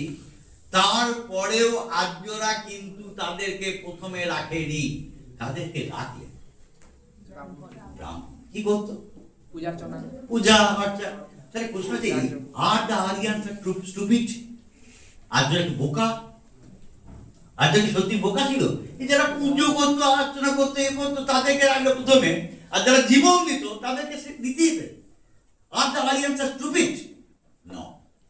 অ্যাকচুয়ালি ব্রাহ্মণ কথা অর্থ হলো ব্রহ্ম জ্ঞান আছে জান, তার মানে তারা পড়াশোনা করতো, অধ্যয়ন করতো, অধ্যাপনা করতো। পড়ানোটা তখনও কঠিন কাজ ছিল, আজকে দাঁড়িয়েও কঠিন কাজ। আমি বলছি, বহু ছেলে পড়াশোনার ভয়ে সুইসাইড করেছে, ওই 1000 এক্সাম্পল পাবে। ফেল করেছে, সুইসাইড করে, বহু ছেলে। মানে মরা সোজা, পড়া কঠিন, বুঝতে পারছো? এবং তখনও কঠিন কাজ ছিল, আজকে দাঁড়িয়েও কঠিন কাজ পড়া। আর পড়ানোটা তার থেকেও কঠিন কাজ। আমি আবার বলছি, পড়ানোটা তার থেকেও কঠিন কাজ। পড়াটা যদি বা মোটামুটি কঠিন, কিন্তু পড়ানোটা বিরাট কঠিন কাজ। এবং ব্রাহ্মণরা সেটা বছরের পর বছর, দিনের পর দিন করত। এবং তাই তখনও কঠিন ছিল, আজকেও কঠিন। সুতরাং যারা সাকসেসফুল হয়েছে, লোকে ভাবতেই পারে আমিও 50টা বই পড়ে নেবো। এত সহজ নয়, পড়ে দেখা, একটা বই কমপ্লিট করতে করতে বিরক্ত লেগে যাবে। বা এবং কেন পড়া দরকার? তো what is the logic behind it? তাদের জিজ্ঞেস করছে কেন তোমরা বই পড়বে? তো আনসার ইজ দ্যাট, বই পড়লে কি লাভ আছে? হ্যাঁ, এই যে আমি আজকে ট্রেনে করে এসেছি, ট্রেনটা কিন্তু এমনি এমনি চলে না, তার জন্য ডিজেল লাগে বা ইলেকট্রিক লাগে, কোনো একটা কিছু লাগে। আমার স্কুটারটা চলে, সেটাও এমনি এমনি চলে না, তার জন্য কিন্তু ডিজেল লাগে বা পেট্রোল লাগে। আমি এই যে বক বক বক করছি 1 ঘন্টা নষ্ট, এমনি এমনি পাচ্ছি না, আমারও রসদ লাগে, আমাকে খেতে হয়। এটা লুচি খেয়ে এসছি, তারপরে যাও খাবো, মাঝখানে চা খাচ্ছি, বুঝছে? আমার যে ব্রেইনটা চলছে, এটাও এমনি এমনি চলছে না, তারও খাবার লাগে, অক্সিজেন। সেই খাবারটা 4 মিনিট অক্সিজেন সাপ্লাই যদি বন্ধ হয়ে যায় আমার ব্রেনে, তাহলে আমি ডেড, আমরা মারা যাবো। তো যদি আমাদের একটা সুন্দর মন থাকে, তার খাবার লাগবে না। যদি থাকে, যদি কার আছে, কার আছে কি সেই সুন্দর মনটা, বুঝেছে? তাই সেই সুন্দর মনের খাবার কি? ভালো ভালো বই পড়া, বুঝেছে? ভালো ভালো বই পড়া। সুতরাং আমাদের সেই সুন্দর মনটাকে বাঁচিয়ে রাখতে হবে।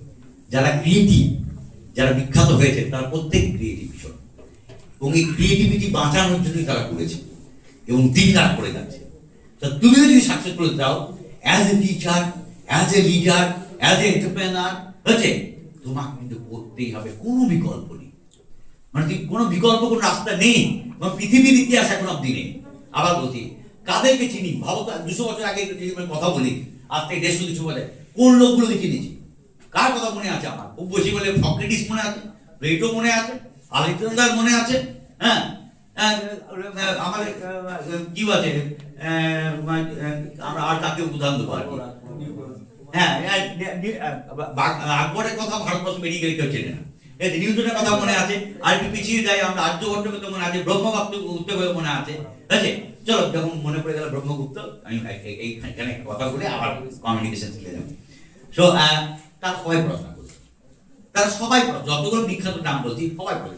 ইভেন প্রিয়দর্শী অশোক, তাকে মনে রাখার কারণ তার পড়াশোনা। প্রথম জীবনটা বাদ দিলে তার বাকি জীবনটা কিন্তু পড়াশোনায়, ঠিক আছে? তো আমি এই প্রসঙ্গে একটা কথা বললাম যে আমরা যখন বিদেশ যাই, তখন আমাদের খুব একটা জিনিসের জন্য বিরাট খুব সম্মান দাও, কি যে we are the inventor of the zeros. আমরা শূন্য আবিষ্কার করেছি। আজকে আমরা শূন্য গল্প একটু বলবো, হ্যাঁ, শূন্য, তারপরে আমরা আবার কমিউনিকেশন স্কিলে যাবো। চলো, শূন্য গল্প। এখন ঘটনা হচ্ছে যে আমরা শূন্য আবিষ্কার করেছি, যে শূন্যটা সেই শূন্য নয়, মানে শূন্য দু রকম হয়। এক হলো বলা হয় প্লেস হোল্ডার জিরো, বাংলাতে বলি স্থানিক শূন্য। যেমন 10, একের পিঠে শূন্য বসে একটা সংখ্যা, 120, 1 2 তারপর শূন্য, 12,000, 12 তারপর 3টে শূন্য। এই যে শূন্যগুলো, এইগুলো বলা হয় প্লেস হোল্ডার জিরো। কোনো একটা প্লেসে বসে কারো কোনো সংখ্যার সঙ্গে বসে তাটা আলাদা সংখ্যা নির্দেশনা করে।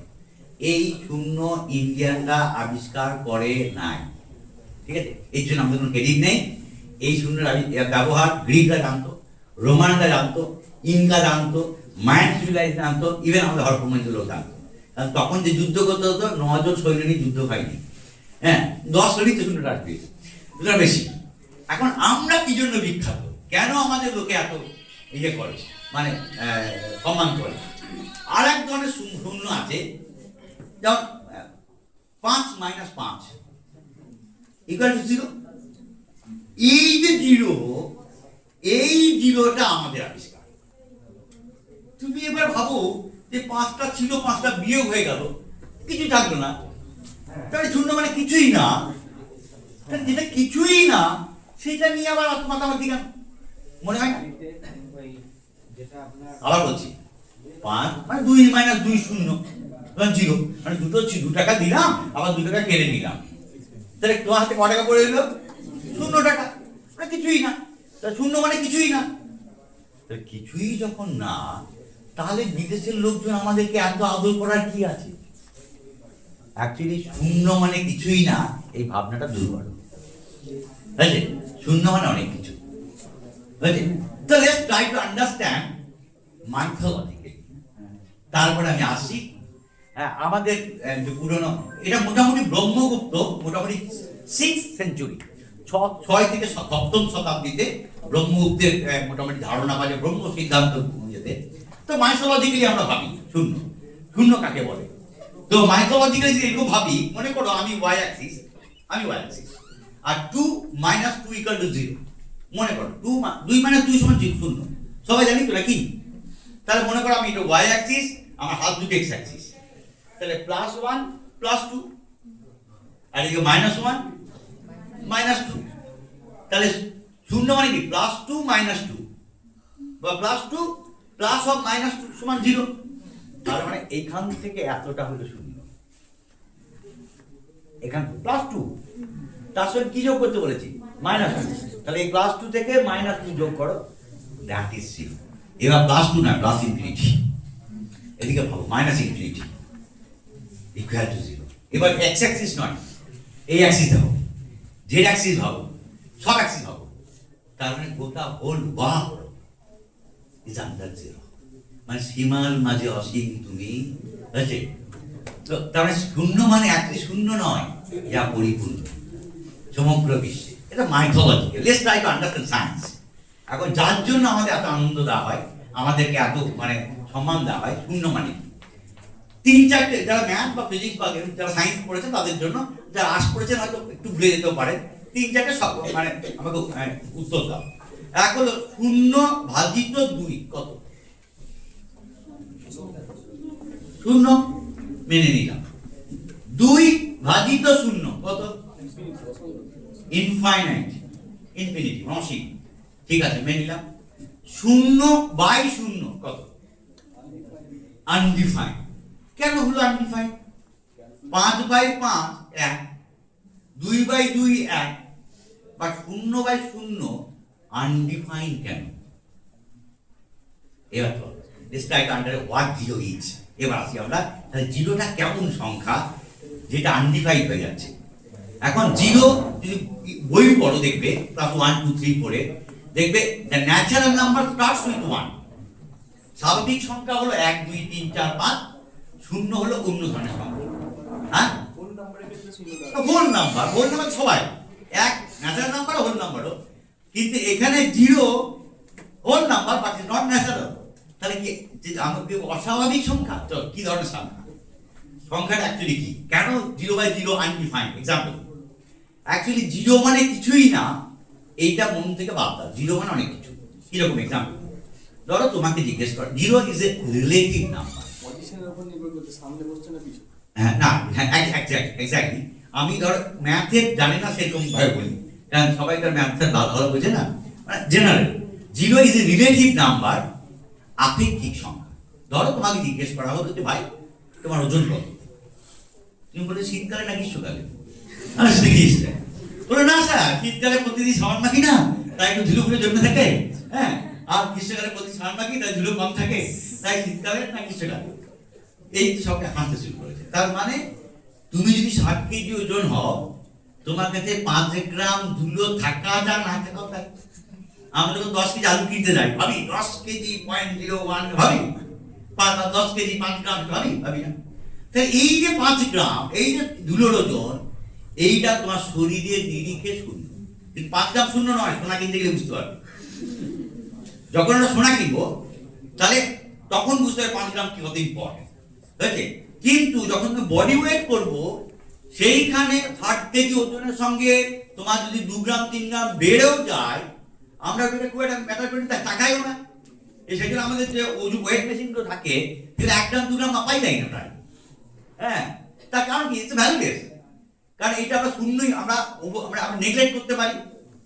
তাহলে জিরো মানে কিছু একটা সংখ্যা, বাট কারো সাপেক্ষে তার মান ভীষণ নগণ্য।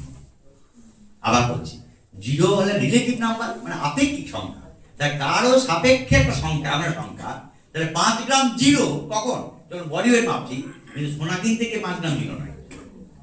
এই সেই জন্য 0/2 মানে 2 এর রেসপেক্টে ওপরে জিরোটা খুব ছোট সংখ্যা, তাকে যদি আবার 2 দিয়ে ভাগ করো আরো ছোট সংখ্যা, তাহলে জিরোই বলতে পারে, হয়েছে।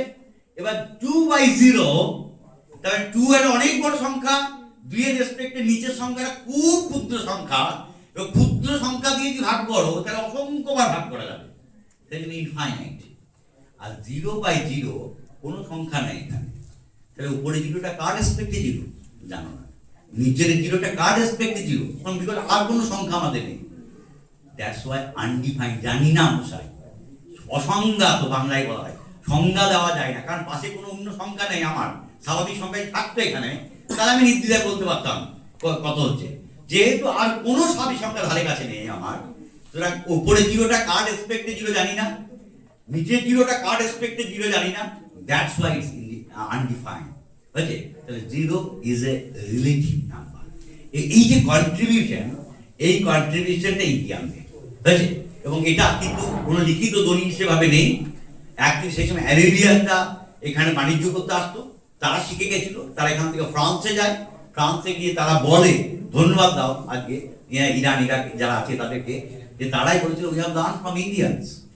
এবং ফ্রান্স থেকে গোটা ইউরোপ ছড়িয়ে পড়ে যে আমরা ভারতীয়দের কাজ শিখেছি, এবং ভারতীয়রা যে এই জিরোর আবিষ্কারক, তারাই স্বীকৃতি ছিল শুনে শুনে শুনে শুনে, কোনো লিখিত ডকুমেন্টেশন ছিল না সেইভাবে।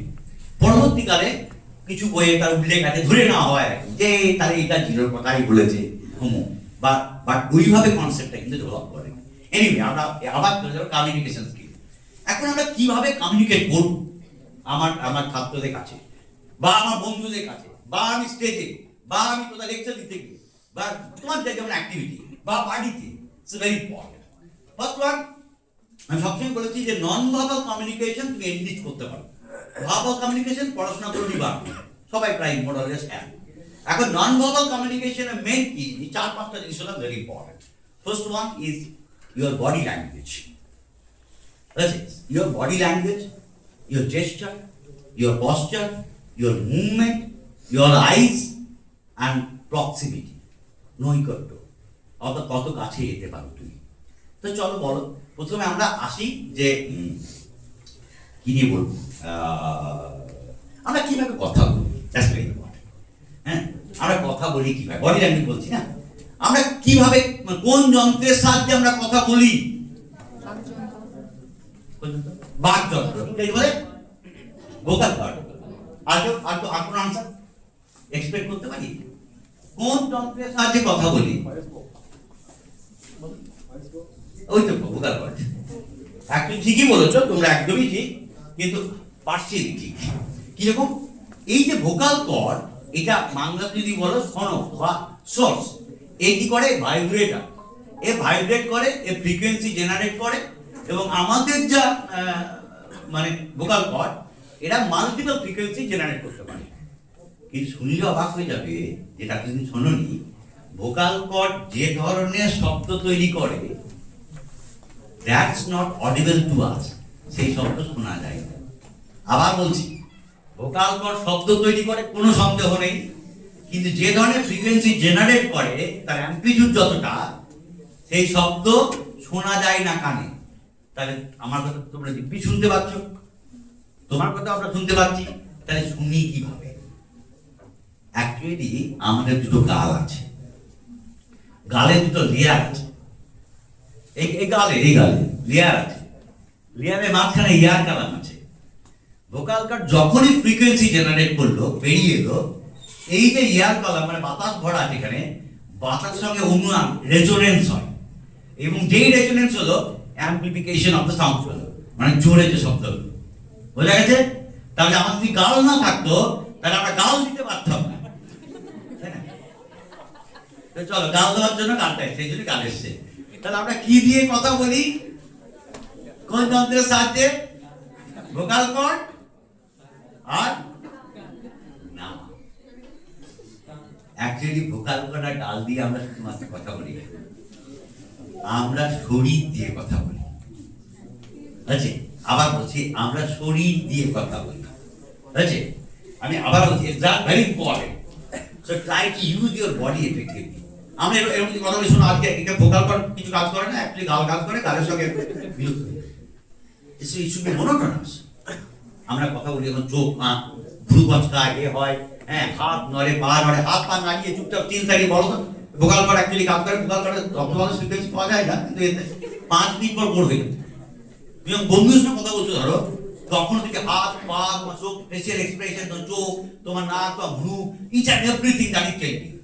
তার মানে তুমি যখন কথা বলছো, তুমি ভোকাল কর্ড আর গাল দিয়ে বলছো না, তুমি টোটাল শরীরটা কাজে লাগাচ্ছ, এবং যতটা নিখুঁত ভাবে তুমি শরীরকে কাজে লাগাবে, তত ভালো কমিউনিকেটর হবে।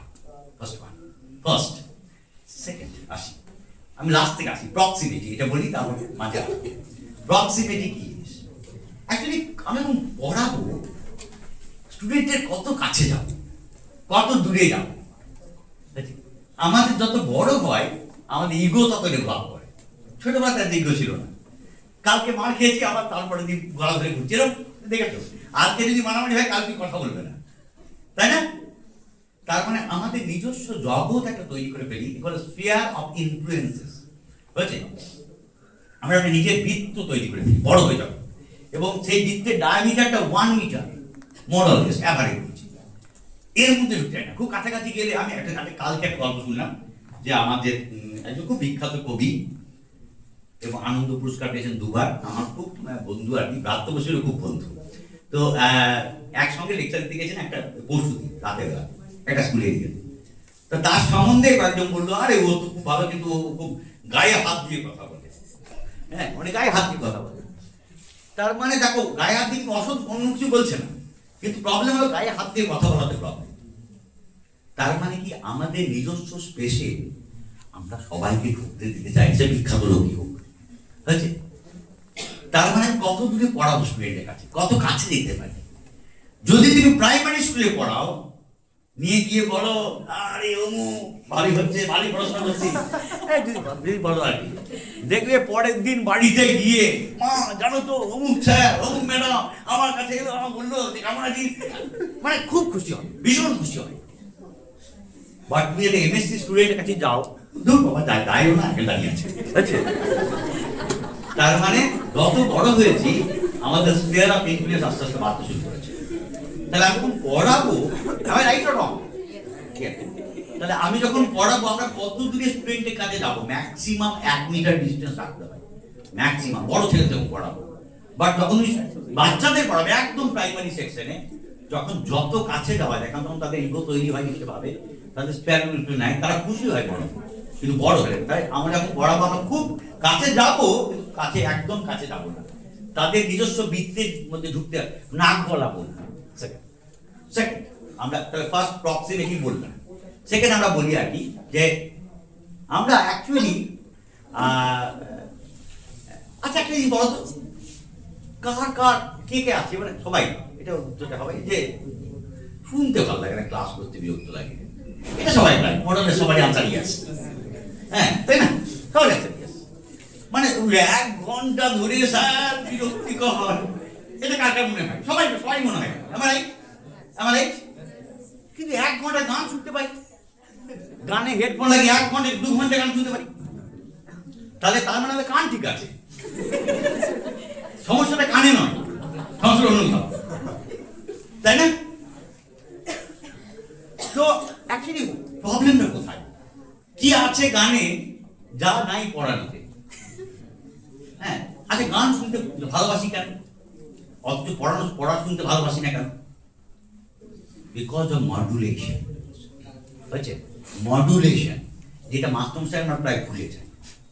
অ্যাকচুয়ালি আমরা একঘেয়ে কোনো জিনিস ভালোবাসি না। সারাদিন একই খাচ্ছ, ভাত ডাল তরকারি, তরকারি ডাল ভাত, ভাত ডাল তরকারি, তরকারি ডাল ভাত, বিরক্ত হয়ে যায় না? পরে আর সবাই নতুন কিছু করে, আমরা বলি না, তার মানে ওই হেড মনোটোনাস। আমরা একঘেয়েমি থেকে বিরক্ত লাগে আমাদের, আমরা ভ্যারিয়েশন, আমরা এই বৈচিত্র্যপূর্ণ জীবন হবে আমাদের। গানে কি আছে? গানে বৈচিত্র্য আছে। তার মানে কি, গানে দেখতে গানে শুরু হয় যখন তুমি মানে কোথাও যাচ্ছে ওপরে কখন নিচে, হ্যাঁ আমি ছোট্ট একটা এক্সাম্পল দিই, পাপ্পা দাদা পা মাগারে, পাপ্পা দাদা পা মাগারে, পাপ্পা দা নি সা নি দা নি দা। আছে সো আমি যখন কখনো নিতে গেলাম, সাথে গেলাম, রেতে গেলাম, আবার আসছি ধাতে, আবার সাইকে নর্মাল সাথে আসছি, এই যে চেঞ্জ অফ ফ্রিকোয়েন্সি, এই চেঞ্জ অফ ফ্রিকোয়েন্সিটা আছে বলেই গান শুনি। যদি চেঞ্জ অফ ফ্রিকোয়েন্সি না থাকতো, যদি বলতো শোনো 3 ঘন্টা শুনে দেখাও কত ক্ষমতা দেখবো। তার মানে যখনই মনোটোনাস একটাই ফ্রিকোয়েন্সি ইয়ে করছে, একই ধরনের, তুমি বিরক্ত হয়ে যাবে। কারণ আমাদের এটা চরিত্রের বা হিউম্যান বিইং এর পরিপন্থী, ঠিক আছে, মানে আমাদের সঙ্গে শুট করে না, ঠিক আছে। সো আমরা কি করি, ভ্যারিয়েশন দরকার। এবার এইটা আমরা না পড়ানোর সময় ভুলে যাই। আমরা যদি একই ঘেয়েতে পড়াই, পড়াতে একইভাবে ফ্রিকোয়েন্সি, শোনো আজকে যেটা আমি পড়াচ্ছি কমিউনিকেশন অ্যাকচুয়ালি স্কিল, সেই স্কিলটা ডেভেলপ করে ভালো লাগবে, আর ভালো লাগবে যদি তারপরে ভবিষ্যতে যদি কোনো টিচার হও, তাহলে এটা বিরক্ত হয়ে যাবে। আমরা কি বলছি, আমরা কি করবো, আমরা যেটা করি একে বলা হয় মডুলেশন অফ দ্য ফ্রিকোয়েন্সি। বুঝছে, আমরা ফ্রিকোয়েন্সিকে মডুলেট করবো। কিরকম হয়, আমরা এই ছোটবেলা থেকে ক্লাস 9 একটা জিনিস লিখবে, তার নাম ছিল তীক্ষ্ণতা। পড়ে চলে যায় না, তীক্ষ্ণতা বা লাউডনেস হবে, তীক্ষ্ণতা তীব্রতা নয়, তীক্ষ্ণতা শব্দ তো ছিল যে ওইটা খাদের সুর এবং চড়া সুর আলাদা করে শোনা যায়, তার তীক্ষ্ণতা। হ্যাঁ পিচ বলতে পারো, সে পিচ বলতে পারে, অ্যাকচুয়ালি লাউডনেস ছিল আর কি। বুঝছে তো?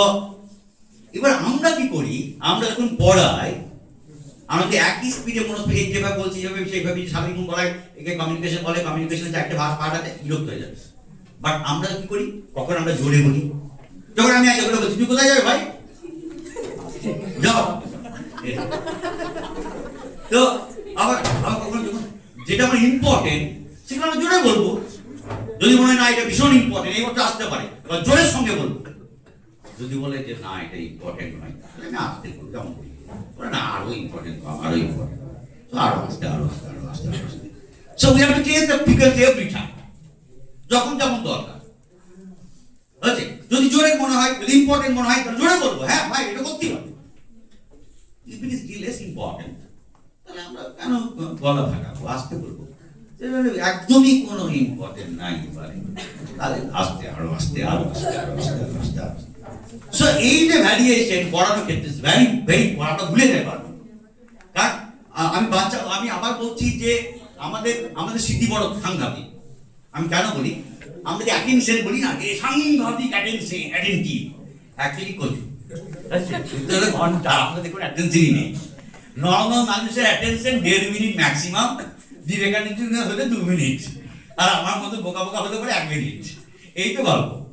অ্যাটেনশন আমাদের টানা 1 ঘন্টা লেকচার দিলে 1 ঘন্টা মন দিয়ে শুনি যদি কেউ বলে, তাহলে সে নিজের সঙ্গে ইয়ে করছে।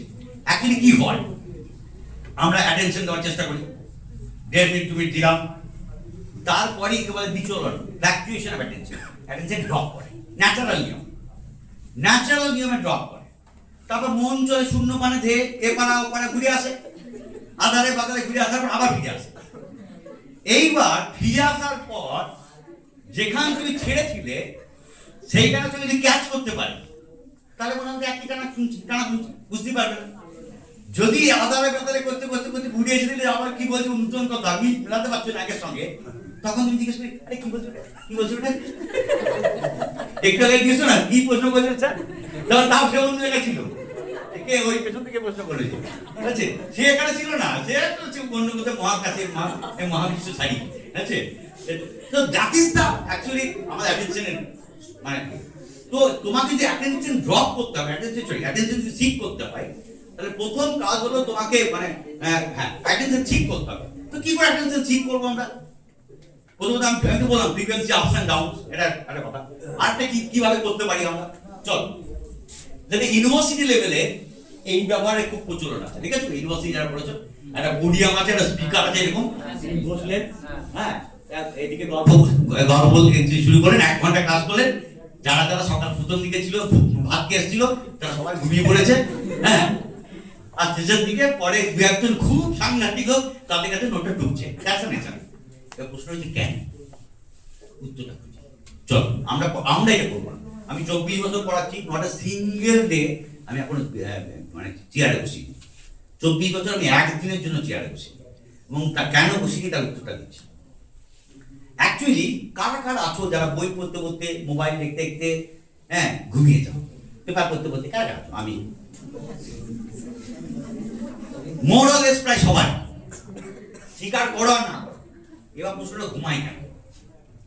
প্রথমত আমরা যখনই কোনো একটা পার্টিকুলার জায়গায় ফোকাস করি, চোখ পার্টিকুলার জায়গায় ফোকাস করি, তো একটা জায়গায় ফোকাস করছে অনেকক্ষণ ধরে যদি ফোকাস করি আমাদের পেশি শিথিল হয়ে যায়, ঠিক আছে, চোখের পেশি যে শিথিল হয়ে যায় তাকিয়ে আছি তারপর আস্তে আস্তে আস্তে আস্তে চোখ বুঝে যায়, জাস্ট ন্যাচারাল। আর ভাত নামক বস্তুটা করেছো, ভেতরে অ্যালকোহল তৈরি করেছে, হ্যাঁ, সে আরো তোমাকে টেনে ধরবে, ঠিক আছে। So how to get rid of it, কি করে এখান থেকে উদ্ধার পাবো? সেই জন্য ডোন্ট সে পোডিয়াম। পোডিয়ামে কি করি? পোডিয়ামে এখানে দাঁড়িয়ে আছি, মাঝটা মধ্যে ফিক্সড এইখানে দাঁড়িয়ে আছে, তোমরা সবাই চোখ ফোকাস করেছো এখানে, সবাই ফোকাস করে, আমি নড়ছি না। তো আমি যেই নড়ছি না তোমার ফোকাস একটা পার্টিকুলার জায়গাতে, আস্তে আস্তে আস্তে আস্তে আস্তে আস্তে তোমার চোখের বেশি শিথিল হবে, ন্যাচারালি যেমন ভাবে রাতে তুমি ঘুমাও আর কি, মানে চলছে কম ঘুমিয়ে গিয়ে না চলছে, ঠিক তেমনি আস্তে আস্তে আস্তে আস্তে চোখ বুঝে যাবে। তাহলে কি করা উচিত? A little bit of movement is very important, বুঝছে? যখন পড়াবে কোনোদিনই দাঁড়িয়ে নয় একটা জায়গাতে, হ্যাঁ, মুভমেন্ট এরকম না, শোনো আজকে তোমাকে পড়াচ্ছে এটা এবং কেন মুভমেন্টটা করতে হয়? Why movement is necessary to us? Because যখন ধরো আমি এখানে আছি, তুমি আমাকে ফোকাস আমাকে শোনার চেষ্টা করছো, আমি কথা বলতে বলতে বলতে একটু একটু এগিয়ে গেলাম, ফোকাস চেঞ্জ কিন্তু অটোমেটিক্যালি হয়ে গেল, স্ট্রোক করে নিয়েছে। তো এইখানে ফোকাস ছিল, এখানে ফোকাস, আবার তুমি একটু বলতে একটু মুভ করছো, ফোকাস চেঞ্জ। তাহলে every time you are changing your focus, তার মানে তুমি আর কিন্তু ইনঅ্যাক্টিভ নও, বুঝেছে? অ্যাকচুয়ালি তুমি তোমাকে দেখে মনে তুমি ইনঅ্যাক্টিভ, যে আমি বসে আছি, অ্যাকচুয়ালি নয়, তো চোখ কাজ করে যাচ্ছে, তার মানে তুমি ভেতরে তুমি অ্যাক্টিভ। ফার্স্ট দাঁড়িয়ে কখনো কোনোদিন লেকচার দেবো না, এক জায়গায় দাঁড়িয়ে নয়, এক জায়গায় দাঁড়িয়ে, ঠিক আছে। আমি বহুজনকে বলেছি, এবং ইভেন কলেজ টিচারদের যখন লেকচার দিয়ে যাই বার বলেছি দয়া করে করবেন না, কিন্তু সত্যি কোনো কাজ হয় না, ঠিক আছে। তো অ্যাকচুয়ালি আমাদের মুভমেন্ট ইজ ভেরি নেসেসারি, সাংঘাতিক, নাহলে পড়াতেই পারবে না, কন্ট্রোল করতে পারবে না। এইবার একটা কথা বলি যে আমাদের ভগবান কিন্তু অনেক অসাধারণ যন্ত্র দিয়েছে আমাদের শরীরে, অর্গান দিয়েছে। তা আমাদের সব থেকে সুন্দর যন্ত্রটার নাম হলো গলা, তো বটেই আমি বলেছি, হ্যাঁ, গলা তো সাংঘাতিক, হ্যাঁ, গলা তো কথা বললাম আর কি, হ্যাঁ, যে ভয়েসের কোয়ালিটি আমাদের এত বেটার, যেটা পৃথিবীর কোনো প্রাণী নেই, কোনো ইতর প্রাণী নেই, আমরা যা খুশি করতে পারি গলা দিয়ে, হ্যাঁ। যদি এখন যারা ভয়েস যারা আর্টিস্ট আছে তারা তো যা খুশি ডাক্তার গলা করতে পারে, তুমিও চেষ্টা করতে পারবে। সুতরাং গলা তো একটা অসম্ভব অসাধারণ অর্গান, এটাই আরো বলা যায়, আমি সময় যেহেতু কম পরে বলছি, এখন অন্য জায়গায় আমাদের সুন্দর দুটো চোখ দিয়েছে, দ্যাটস ভেরি ইম্পর্টেন্ট, বুঝছে? ওই যে একটা গান ছিল না, চোখে চোখে কথা হলো আর কি, হ্যাঁ, অ্যাকচুয়ালি কথাটা চোখেই হয়, বুঝছে? That's very important. আমরা কি করি? আমরা যখন পড়াই না, আমি স্টুডেন্টদের বলি, আমরা আমরা এরকম ভাবি না যে গম্ভীর, দারুণ রাসবাড়ি লোক, সাংঘাতিক পার্সোনালিটি, এরকম ভাবি না।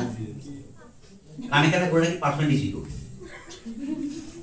মানে যে যে যার সামনে তুমি কথা বলতে পারছো না, এত গম্ভীর রাসবাড়ি লোক, হ্যাঁ, কথাই বলতে পারছো না, জিজ্ঞেস করতে পারছো না, মানে এমন তার দাপো, তার মানে পার্সোনালিটি জিরো।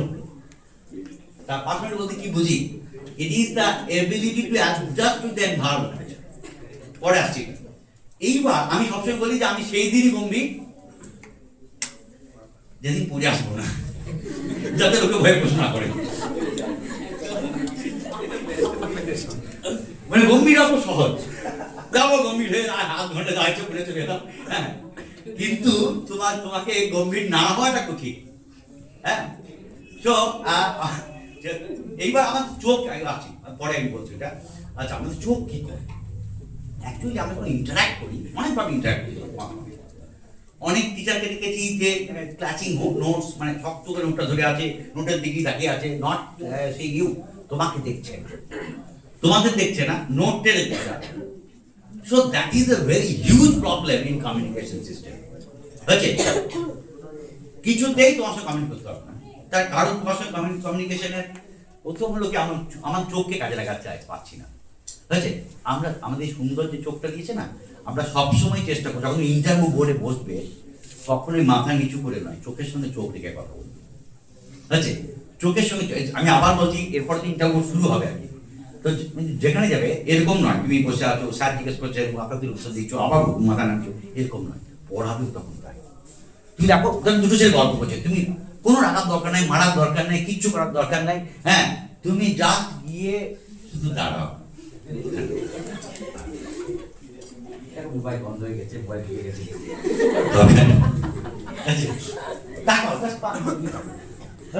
মানে অসাধারণ, জাস্ট তুমি জাস্ট কনসেন্ট্রেট করো। এবার কিভাবে তাকাবে তুমি? প্রথম হলো এতগুলো ছেলে, 100টা ছেলে বসে আছে, সবার দিকে তাকাতে পারছো না। তা তোমাকে বলতে, শোনো, আমি যেভাবে পড়াতে এসছি, হ্যাঁ, আমি সবাইকে তাকিয়েই পড়াবো, কাউকে বাদ দেবো না। অ্যাকচুয়ালি এটা তাকানো যায় না তাকানো যায়।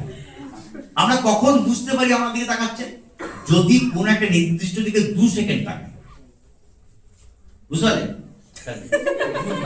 2 সেকেন্ড, আমি 2 সেকেন্ড ধরে মাপছিলাম, মনে মনে মনে 1 2, এইবার যদি বুঝতে পারবে, কেউ বুঝতে পারবে না। তার মানে অ্যাটলিস্ট যে অ্যাঙ্গেলে আমি তাকাবো, ফোকাস করব, সেখানে অ্যাটলিস্ট আমাদের 2 সেকেন্ড তাকাতে হবে। হ্যাঁ, তো হ্যাঁ, 2 সেকেন্ড তাকাবো। সুতরাং আমরা তাকাবো, সবার দিকেই তাকাবো, বাট যে অ্যাঙ্গেলে ফোকাস করছি, এই অ্যাঙ্গেলে তাকাচ্ছি, তার 2 সেকেন্ডের দিকে তাকাবো, পরে 2 সেকেন্ডের দিকে তাকাবো। শুধু চোখের সাথে কথা বলো, জাস্ট মানে একদম ফেস টু ফেস ইন্টারঅ্যাক্ট করো, হাজার প্রবলেম সলভ। আর একটা সবসময় বলি যে পৃথিবীর অনেক সমস্যার সমাধান, আমার দাদু একটা কথা বলতেন, এই ও আছে বলে বলছি, ও অনেক অ্যান্সার দিল ফিজিক্সে। তো যে হাউ ডু ইউ প্রুভ, আমার দাদু একটা কথা, আমার মাস্টার বসে আমাদের একটা কথা বলতেন, হাউ ডু ইউ প্রুভ যে সাউন্ড ইজ এনার্জি? কি করে প্রমাণ করবে শব্দ একটা শক্তি? কি করে করবো আমরা? সাউন্ড এনার্জি, কারণ মানে এই যে আমি কথা বলার চেষ্টা করছি, ওয়েবের মাধ্যমে যেটা যাচ্ছে, আমি একটা এনার্জি কি করে আমরা বলবো যে এনার্জিটা একটা ট্রান্সফার হচ্ছে একটা মাধ্যম থেকে একটা মাধ্যমে? তা আমি তো এফেক্ট পাচ্ছি না। করতে পারছি না তো, মানে এনার্জিতে তো আমরা সৃষ্টি বা ধ্বংস না না করো, কি করে শব্দ যে এক ধরনের শক্তি, তুমি কি করে প্রমাণ করবে? হ্যাঁ, বল বল।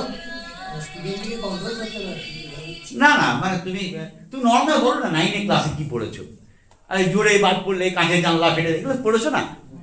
অ্যাকচুয়ালি তা নয়, বাজে বজ্রপাতের আওয়াজে কাঁচের জানলা ফেটে যায়, বোম ফাটলে কাঁচের জানলা ফেটে যায়, দেখেছো কি?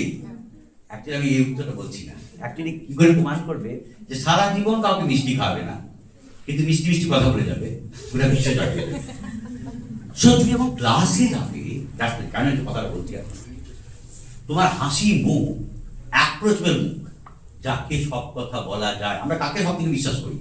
আমি এক্সাম্পল দিয়ে বলছি যে আমাদের টিচারগুলো আমাদের নেক্সট টু গড, ইভেন মানে higher than the our parents.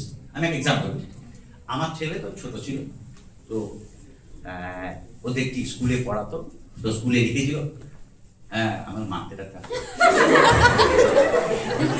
তো যেভাবে গম্ভীর আছে আমি না ভয় পেয়ে গেলাম, আমি না একটু সরে গেলাম। তো এনিওয়ে তো লিখেছিল no it's not, no it is not, তার বাংলা ট্রান্সলেশন না ইহা হয় না, একদমই ঠিক। ম্যাডাম লিখে দিয়েছেন নো ইট ইজ নট, না ইহা হয় না। তো আমি বললাম দেখ বাংলা তো এইভাবে মানে ট্রান্সলেশন হয় না, ট্রান্সলেশন মানে ভাবানুভা।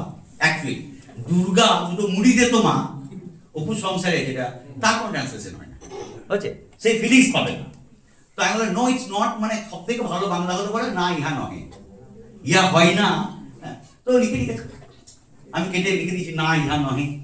হ্যাঁ বলেছি সেখানে, এবার দিদিমণি তাই ধরেছে না এটা কিরকম বাংলা লিখেছিস, ও কেটে দিয়েছে, এসে আমাকে ঝাড় তুমি কি করে পড়াও কলেজে যে যে কিছু জানো না তুমি, আমার কেন কি হয়েছে, না নো ইটস নট মানে এটা হবে না, নন ইহা নয় হবে না, ইহা হয় না। হ্যাঁ, তার মানে তারা বিশ্বাস করে জাস্ট নেক্সট তুমি তুমি যা বলো, তোমাকে তো তুমি টিচার যদি কথাটা বলে তাদের সাথে বিশ্বাস করবে। ছোটবেলাটা ভাব, বড়বেলাটা ভাব দাও অনেক কিছু ডাকবা, আমাদের অনেক পাকা পাকা টাকা জন্মাই টন্মাই আছে। তো ছোটবেলা বলছি, তো তোমরা যাদেরকে পাবে, তো teacher is next to god. আমি আবার বলছি teacher is next to god, ভগবানের যা পরের জায়গাটাই হলো টিচার। ইভেন আমি বলছি পেরেন্টস থেকেও আমরা কাকে সব থেকে বেশি ফলো করি জানো, টিচার সব থেকে বেশি জীবনে তাকে আমাদের কথা বলা কোন টিচারকে ফলো করি, সেই টিচার যাকে আমার দারুণ লাগতো, তার হাঁটা চলা চেষ্টার পশ্চাৎ। এবার সেই টিচারকে নিজেই দাঁড়াতে না পারে, আপনি নিজেই দাঁড়াতে পারছেন না, লোককে দাঁড় করাবেন তাহলে what you should be renaissance man, আছে you should be renaissance man, যাকে দেখে আপনাকে কাকে নকল করি, শাহরুখ খানকে নকল করি, আছে তো আপনাকে আপনাকে ভাবতে ক্লাসরুমে শাহরুখ আপনি, you are the renaissance man, আছে you are the smartest man of the classroom.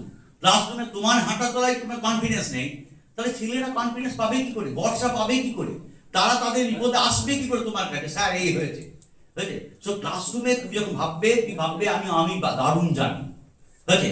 যদি না পারি এটা অনেকের প্রবলেম হয়, অনেকের প্রবলেম হয়, এটা কিন্তু তোমার প্রবলেম। আমি মাস্টার মাসে গেছি, তিনি পাগল হয়ে গেছিলেন, জাস্ট মানে জেলা স্কুলে বুঝতে পারছো যারা পড়ে পাগল ছেলে সব, মানে আমরা সবাই। তো একজন টিচার ঢুকেছেন তারাপদ বাবু, পাগল হয়ে গেছে, মানে আমরা এমন যে প্রশ্ন খানা দানা এটা সেটা করে সেই ভদ্র পাগলই হয়ে গেলেন, বুঝেছে? তার কারণ ল্যাক অফ কনফিডেন্স, আর কোনো কারণ নেই। তিনি জানেন না এটা এরকম একদমই বলা যাবে না, তিনি যথেষ্ট অভিজ্ঞ, যথেষ্ট পড়াশোনা করা লোক, এতগুলো পরীক্ষা পাস করে এসেছেন, বাট কনফিডেন্সের যে অভাব, এবং কনফিডেন্স অভাব আমি বিলিভ কনফিডেন্স কিভাবে তৈরি করে। আমি একটা এক্সাম্পল দিই, ছোট হাতি দেখবে যখন বাচ্চা হাতি থাকে তখন হাতি তো খুবই ছটফটে, বাচ্চা মানে ছটফটে, যে কোনো সে গরুর বাচ্চা হোক মানে বাছুরি হোক, মানুষের বাচ্চা হোক, হাতির বাচ্চা হোক, ইতর প্রাণীর বাচ্চা হোক, সে ছটফট ছটফট ছটফট করে একে লাফি লাফিয়ে বেড়ায়। তো তাকে আমরা কি করি, বেঁধে রাখি। এবার আমরা লোহার চেন দিয়ে বেঁধে রাখি, শক্ত করে বেঁধে যাতে নাঙা পালাতে পারে, না এখানে এখানে মুখ দেবে, ওখানে মুখ দেবে, সব করবে টোবে। তো সে তো মানতে চায় না, সে চেষ্টা করে ছাড়িয়ে বেরিয়ে যেতে, সে প্রচন্ড ছাড়ার চেষ্টা করে, বাট আনফর্চুনেটলি লোহার দিয়ে বাঁধা আছে, তার ক্ষমতা নেই সেই ছাড়ানো।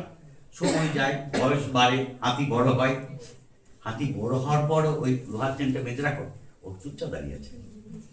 তার মানে কি বলতো, এখন যারা ক্ষমতা আছে না ওটা উড়িয়ে নিয়ে উপরে চলে যেতে পারে, কিন্তু ছোটবেলা সেই চেষ্টা করছিল, পারে নাই, অনেকবার চেষ্টা করেছে পারে নাই, তার মধ্যে বিশ্বাস তৈরি হয়ে গেছে, বিলিভ সিস্টেম, বুঝলি যে আমি বোধহয় পারবো না, আমাকে বেঁধে গেছে মানে আমার দায়ী দিতে হবে, আর সে চেষ্টাও করে না। এবং আমরা যারা অঙ্কে খুব কাঁচা, প্লিজ রেজ ইউর হ্যান্ড, কানে কানে বলে রাখি আপনি অঙ্কে কাঁচা নন। প্রবলেমটা কোথায়, প্রবলেমটা হলো আপনার সেই মাস্টার মশাই, বুঝেছি? বিলিভ সিস্টেম কি করে তৈরি হয়, আপনি ধরুন একই পড়ছেন, বাংলা পড়ছেন, ইংরাজি পড়ছেন, ইতিহাস পড়ছেন, ভূগোল পড়ছেন, অঙ্ক পড়ছেন, বাংলাতে 60, হ্যাঁ, তারপর ভূগোলে 77, অঙ্কতে 30, অভ্যাস পাচ্ছে মাস্টার ও তারা অঙ্ক মনে চলবে না, তোর মা বাবা অঙ্কতেও একটুখানি দুর্বল, বুঝলে? তারপরে এই যে মাধ্যমিক পাস করলে অঙ্ক নিস না, তুই পারবি না, এই যে বারবার কানে কানে হ্যামারিং করা হয় না, হ্যামারিং করা হয়। এবার আমরা নিজেকে বিশ্বাস করতে শুরু করি কিরকম, যে আমি বোধহয় অঙ্কে পারবো না, বুঝেছে? আস্তে আস্তে আপনি বিলিফ সিস্টেম ডেভেলপ করে যায়, এটা ভাঙা খুব কঠিন, খুবই কঠিন। সুতরাং অঙ্কের যদি খারাপ কেউ মানে ভয় লাগে থাকো, তো প্রথম যেটা কাজ হবে সেই মাসটাকে পেটাতে হবে যে ভাই আপনি দয়া করে পড়াবেন না কাউকে। কারণ আপনার মধ্যে আমি আবার বলছি, এরকম হাজার এক্সাম্পল দিচ্ছি, একটা এক্সাম্পল দিতে ভালো লাগবে। টমাস আলভা এডিসন, নাম শুনেছেন নিশ্চয়ই? সব থেকে বেশি পেটেন্ট ছিল ওই সময়, সব থেকে বেশি যন্ত্রপাতি আবিষ্কার করেছিল, এবং যন্ত্রপাতি আবিষ্কার করার মধ্যে আমাদের বিখ্যাত সৃষ্টি হলো ইলেকট্রিক বাল্ব। ঠিক আছে? তো ইলেকট্রিক বাল্ব যখন তৈরি করা হলো, এবং তার আগে 1000 টাইমস 1000 বছর 1000 বার চেষ্টা করেছে, বাট ফেলিওর। লোকে তো সাংবাদিক এসে জিজ্ঞেস করছে, ভাই যে 1000 বার চেষ্টা করেছে, ঠিক আছে, 1000 বার পারেননি, মানে চেষ্টা করে তারপরও আপনি করতেছেন? হ্যাঁ, 1000 বার ফেলিওর আপনি, তারপর success? No no not 1000 time failure. Actually আমি দেখেছি যে 1000 রকম ভাবে এটা কাজ করে না, তারপরে এইভাবে একটু কাজ করে। তো তার গল্পটা বলি। তিনি যে স্কুলে পড়তেন, তো সেই স্কুলে পড়ছেন, পড়তে পড়তে পড়তে তার মানে খুব অবস্থা খুব খারাপ, was not a very good student. তো ওকে মানে বের করে একটা অদ্ভুত কথা, বের করার গল্পটা বলছি, হ্যাঁ বের করার গল্পটা বলছি। তো এতটাই খারাপ স্টুডেন্ট হয়েছে, মানে এতটাই, ওকে কিছু বোঝানো যেত না, এত ডাল স্টুডেন্ট। তো ওর মাস্টারমশাই, হেড মাস্টারমশাই তো একটা চিঠি দিতেন তার মাকে, যে আপনার থেকে এত মানে খারাপ মেধা এবং স্বল্প মেধা এবং এত বোকা আমি কেন পৃথিবীর কোন স্কুল একে পড়াতে পারবে না। হ্যাঁ, এইটা লিখেছেন, নিয়ে একটা খামে বন্ধ করে দিয়েছেন। তার মাকে, তার বাবা অল্প বয়সে মারা যায়, তো তার মা এটা পড়েছে। এবার কি হয়, স্কুল থেকে চিঠি গেলে আমার কি হয়, তিনি জিজ্ঞেস করছেন, মা কি লিখেছে, কি লিখেছে? বলছে, বাবা তুমি যে ধরনের স্টুডেন্ট, এটা বলছে যে ওদের যা পড়ানো ছিল সব হয়ে গেছে, তো তোমাকে আর বেটার স্কুলে মানে ভর্তি করতে বলছে, মানে ওদের আর নতুন করে পড়াবার কিছু নেই, তো আরো বেটার স্কুলে, ভালো স্কুলে পড়াতে বলেছে। তো Thomas Alva Edison finally succeeded, and he was the greatest scientist of the world, to the globe, এবং তার মা মারা গেছে। তো মা মারা যাওয়ার পর তিনি এসছেন স্কটল্যান্ডের ছোট্ট বাড়িতে থাকতেন। হ্যাঁ, তো সেখানে এসে মাকে কবর দেওয়া হয়েছে। তো তারপর ঘর ঝাড়ছেন, বহুদিন বাইরে আছে, লন্ডনে ছিলেন, মুখানাতে না, তো ঝাঁটপাট দিতে দিতে সেই চিঠিটা বুঝে পেয়েছে। এবার চিঠিটা খুলেছেন, খুলে দেখেছেন লেখা আছে, হেডমাস্টার লিখেছে যে আপনার ছেলে গবে নিয়ে গবে, এর দ্বারা কোনো কিছু সম্ভব নয়, একে পড়ানো মানে পয়সা খরচ করা, আমরা নয় পৃথিবীর কোন স্কুল একে পড়াতে পারবে না। টমাস আলভা এডিসন এটা দেখে হাউমাউ করে কাঁদছে এবং বলছেন যে প্রত্যেকটা সাকসেসফুল বিজ্ঞানীর পেছনে এরকম একটা সুন্দরতম মা থাকে। তার মানে যে লোকটাকে ভাবা হচ্ছিল, সমাজ ভাবছিল, জগৎ ভাবছিল যে কিছু হবে না, অ্যাকচুয়ালি তাকে যদি সেদিন বলে দিতেন, তাহলে তার বিলিফ সিস্টেম সেভাবে তৈরি হয়ে যেত যে আমি পারবো না, আমাদের হবে। আমাদের অধিকাংশ চাই, যারা যারা অঙ্কে পারে না তারা সবাই অঙ্কে ভালো। আমি বলছি, কারণ বলছি, আপনি 2 বার 30 পেয়েছেন, 3 বার 30 পেয়েছেন, 4 বার 30 পেয়েছেন, বাকি বেশি নাম্বার পেয়েছেন, জীবনটা কিন্তু 3-4 বছরের নয়, জীবনটা কিন্তু 70 বছরের। আমি আবার গাইড করলাম, তাহলে বাকি 64 বার আমি পরীক্ষা করিনি কেন? এমন হতে পারে তারপর অনেক ভালো পেতে পারে, কারণ তার মধ্যে আমি বিলিফ সিস্টেম তৈরি করে ফেলেছে। আমার আত্মীয় স্বজন আমার মাথা, আমার বন্ধু বান্ধব খামারিং করেছে, তুই বলতে বলি অঙ্ক করতে পারবি না, তো অঙ্ক পারবি না, ছেড়ে দে, অঙ্ক নিস না, তাহলে করে যাবি।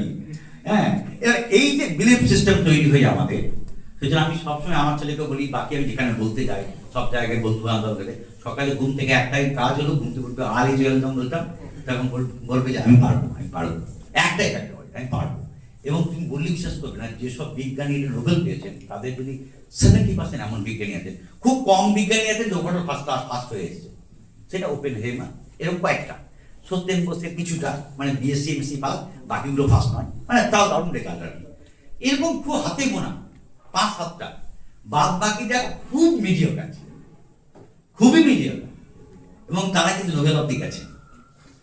সো দ্যাটস দ্য স্টোরি, যে আমরা যদি কখনো ছাত্রকে আমরা বলবো না যে তোর দ্বারা কিছু হবে না, একটা ছোট্ট কথা কিন্তু বিরাট মান, তুমি এরকম যদি বলো, উল্টো করে বলো না, আরে ফাটিয়ে দিয়েছিস, তুই দেখো।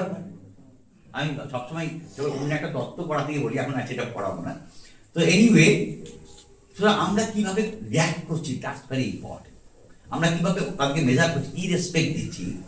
এবং আমি আবার বলছি, প্রত্যেকটা স্টুডেন্টের মধ্যে অনন্ত সম্ভাবনা আছে, অনন্ত সম্ভাবনা আছে। সেই সম্ভাবনাগুলো না টিচারকে রেসপেক্ট করতে হবে। তুমি আগে আমাদের ম্যাক্সিমাম কি সমস্যা হয়, কমিউনিকেশনের বাধাগুলো কোনখানে? আমি ভালো পড়াতে চাইছি, পাচ্ছি না কেন, কোন জায়গায় বাধা? ফার্স্ট হলো যে আমি আগে তো বললাম স্টুডেন্টের পুয়ার লিসেনিং স্কিল, টিচারদের সমস্যা। টিচারদের সমস্যা মানে এটা আমারও সমস্যা, ফিয়ার অফ পাবলিক স্পিকিং। মুখে ঘরে বলো, ফাটিয়ে দেবো, ঝগড়া করে দেবো, মঞ্চে দাঁড় করিয়ে দাও, তখন সত্য করে কাঁপবো, এইটা কমন। টেনশন, প্রচুর টেনশন, কি করে পড়াবো, মুখ খানা টানা। আমি আবার বলছি টেনশন মুক্ত রাখতে বলতে হবে যে I am the smartest man in this class, I am the renaissance person. আমি যে তাদের মধ্যে, কেন ডিবিও কেউ এত ভক্তি করে, কেন বেতন সাহেব এত ভক্তি করে, মনে যে আগুনটা জ্বালিয়েছেন। আবার বলি, আমাদের শুধু একটাই অভাব আছে, শুধু আগুনটা জ্বালানো। আগুন আছে আমার বলতে বলতে আগুন। এবং আমরা যদি এখান থেকে 10 জন আইএস হয়, আজ থেকে হয়তো 50 বছর আগে বিহারে একটা ছেলেকে আইএস হতো না।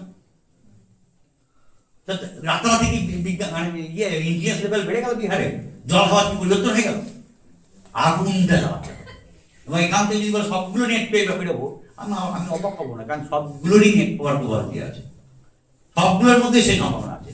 জাস্ট আমরা নিজেকে বিশ্বাস করতে পারছি না। আমি বারবার বাচ্চাকে বলি, তুই নিজেকে ভালো না বলিস, লোকে তোকে এখানে ভালো দায়ী করেছে, ঠিক আছে, যে তোকে ভালো বলবে। তাহলে আমি নিজেকে বিশ্বাস করতে শিখে যাই পারবো।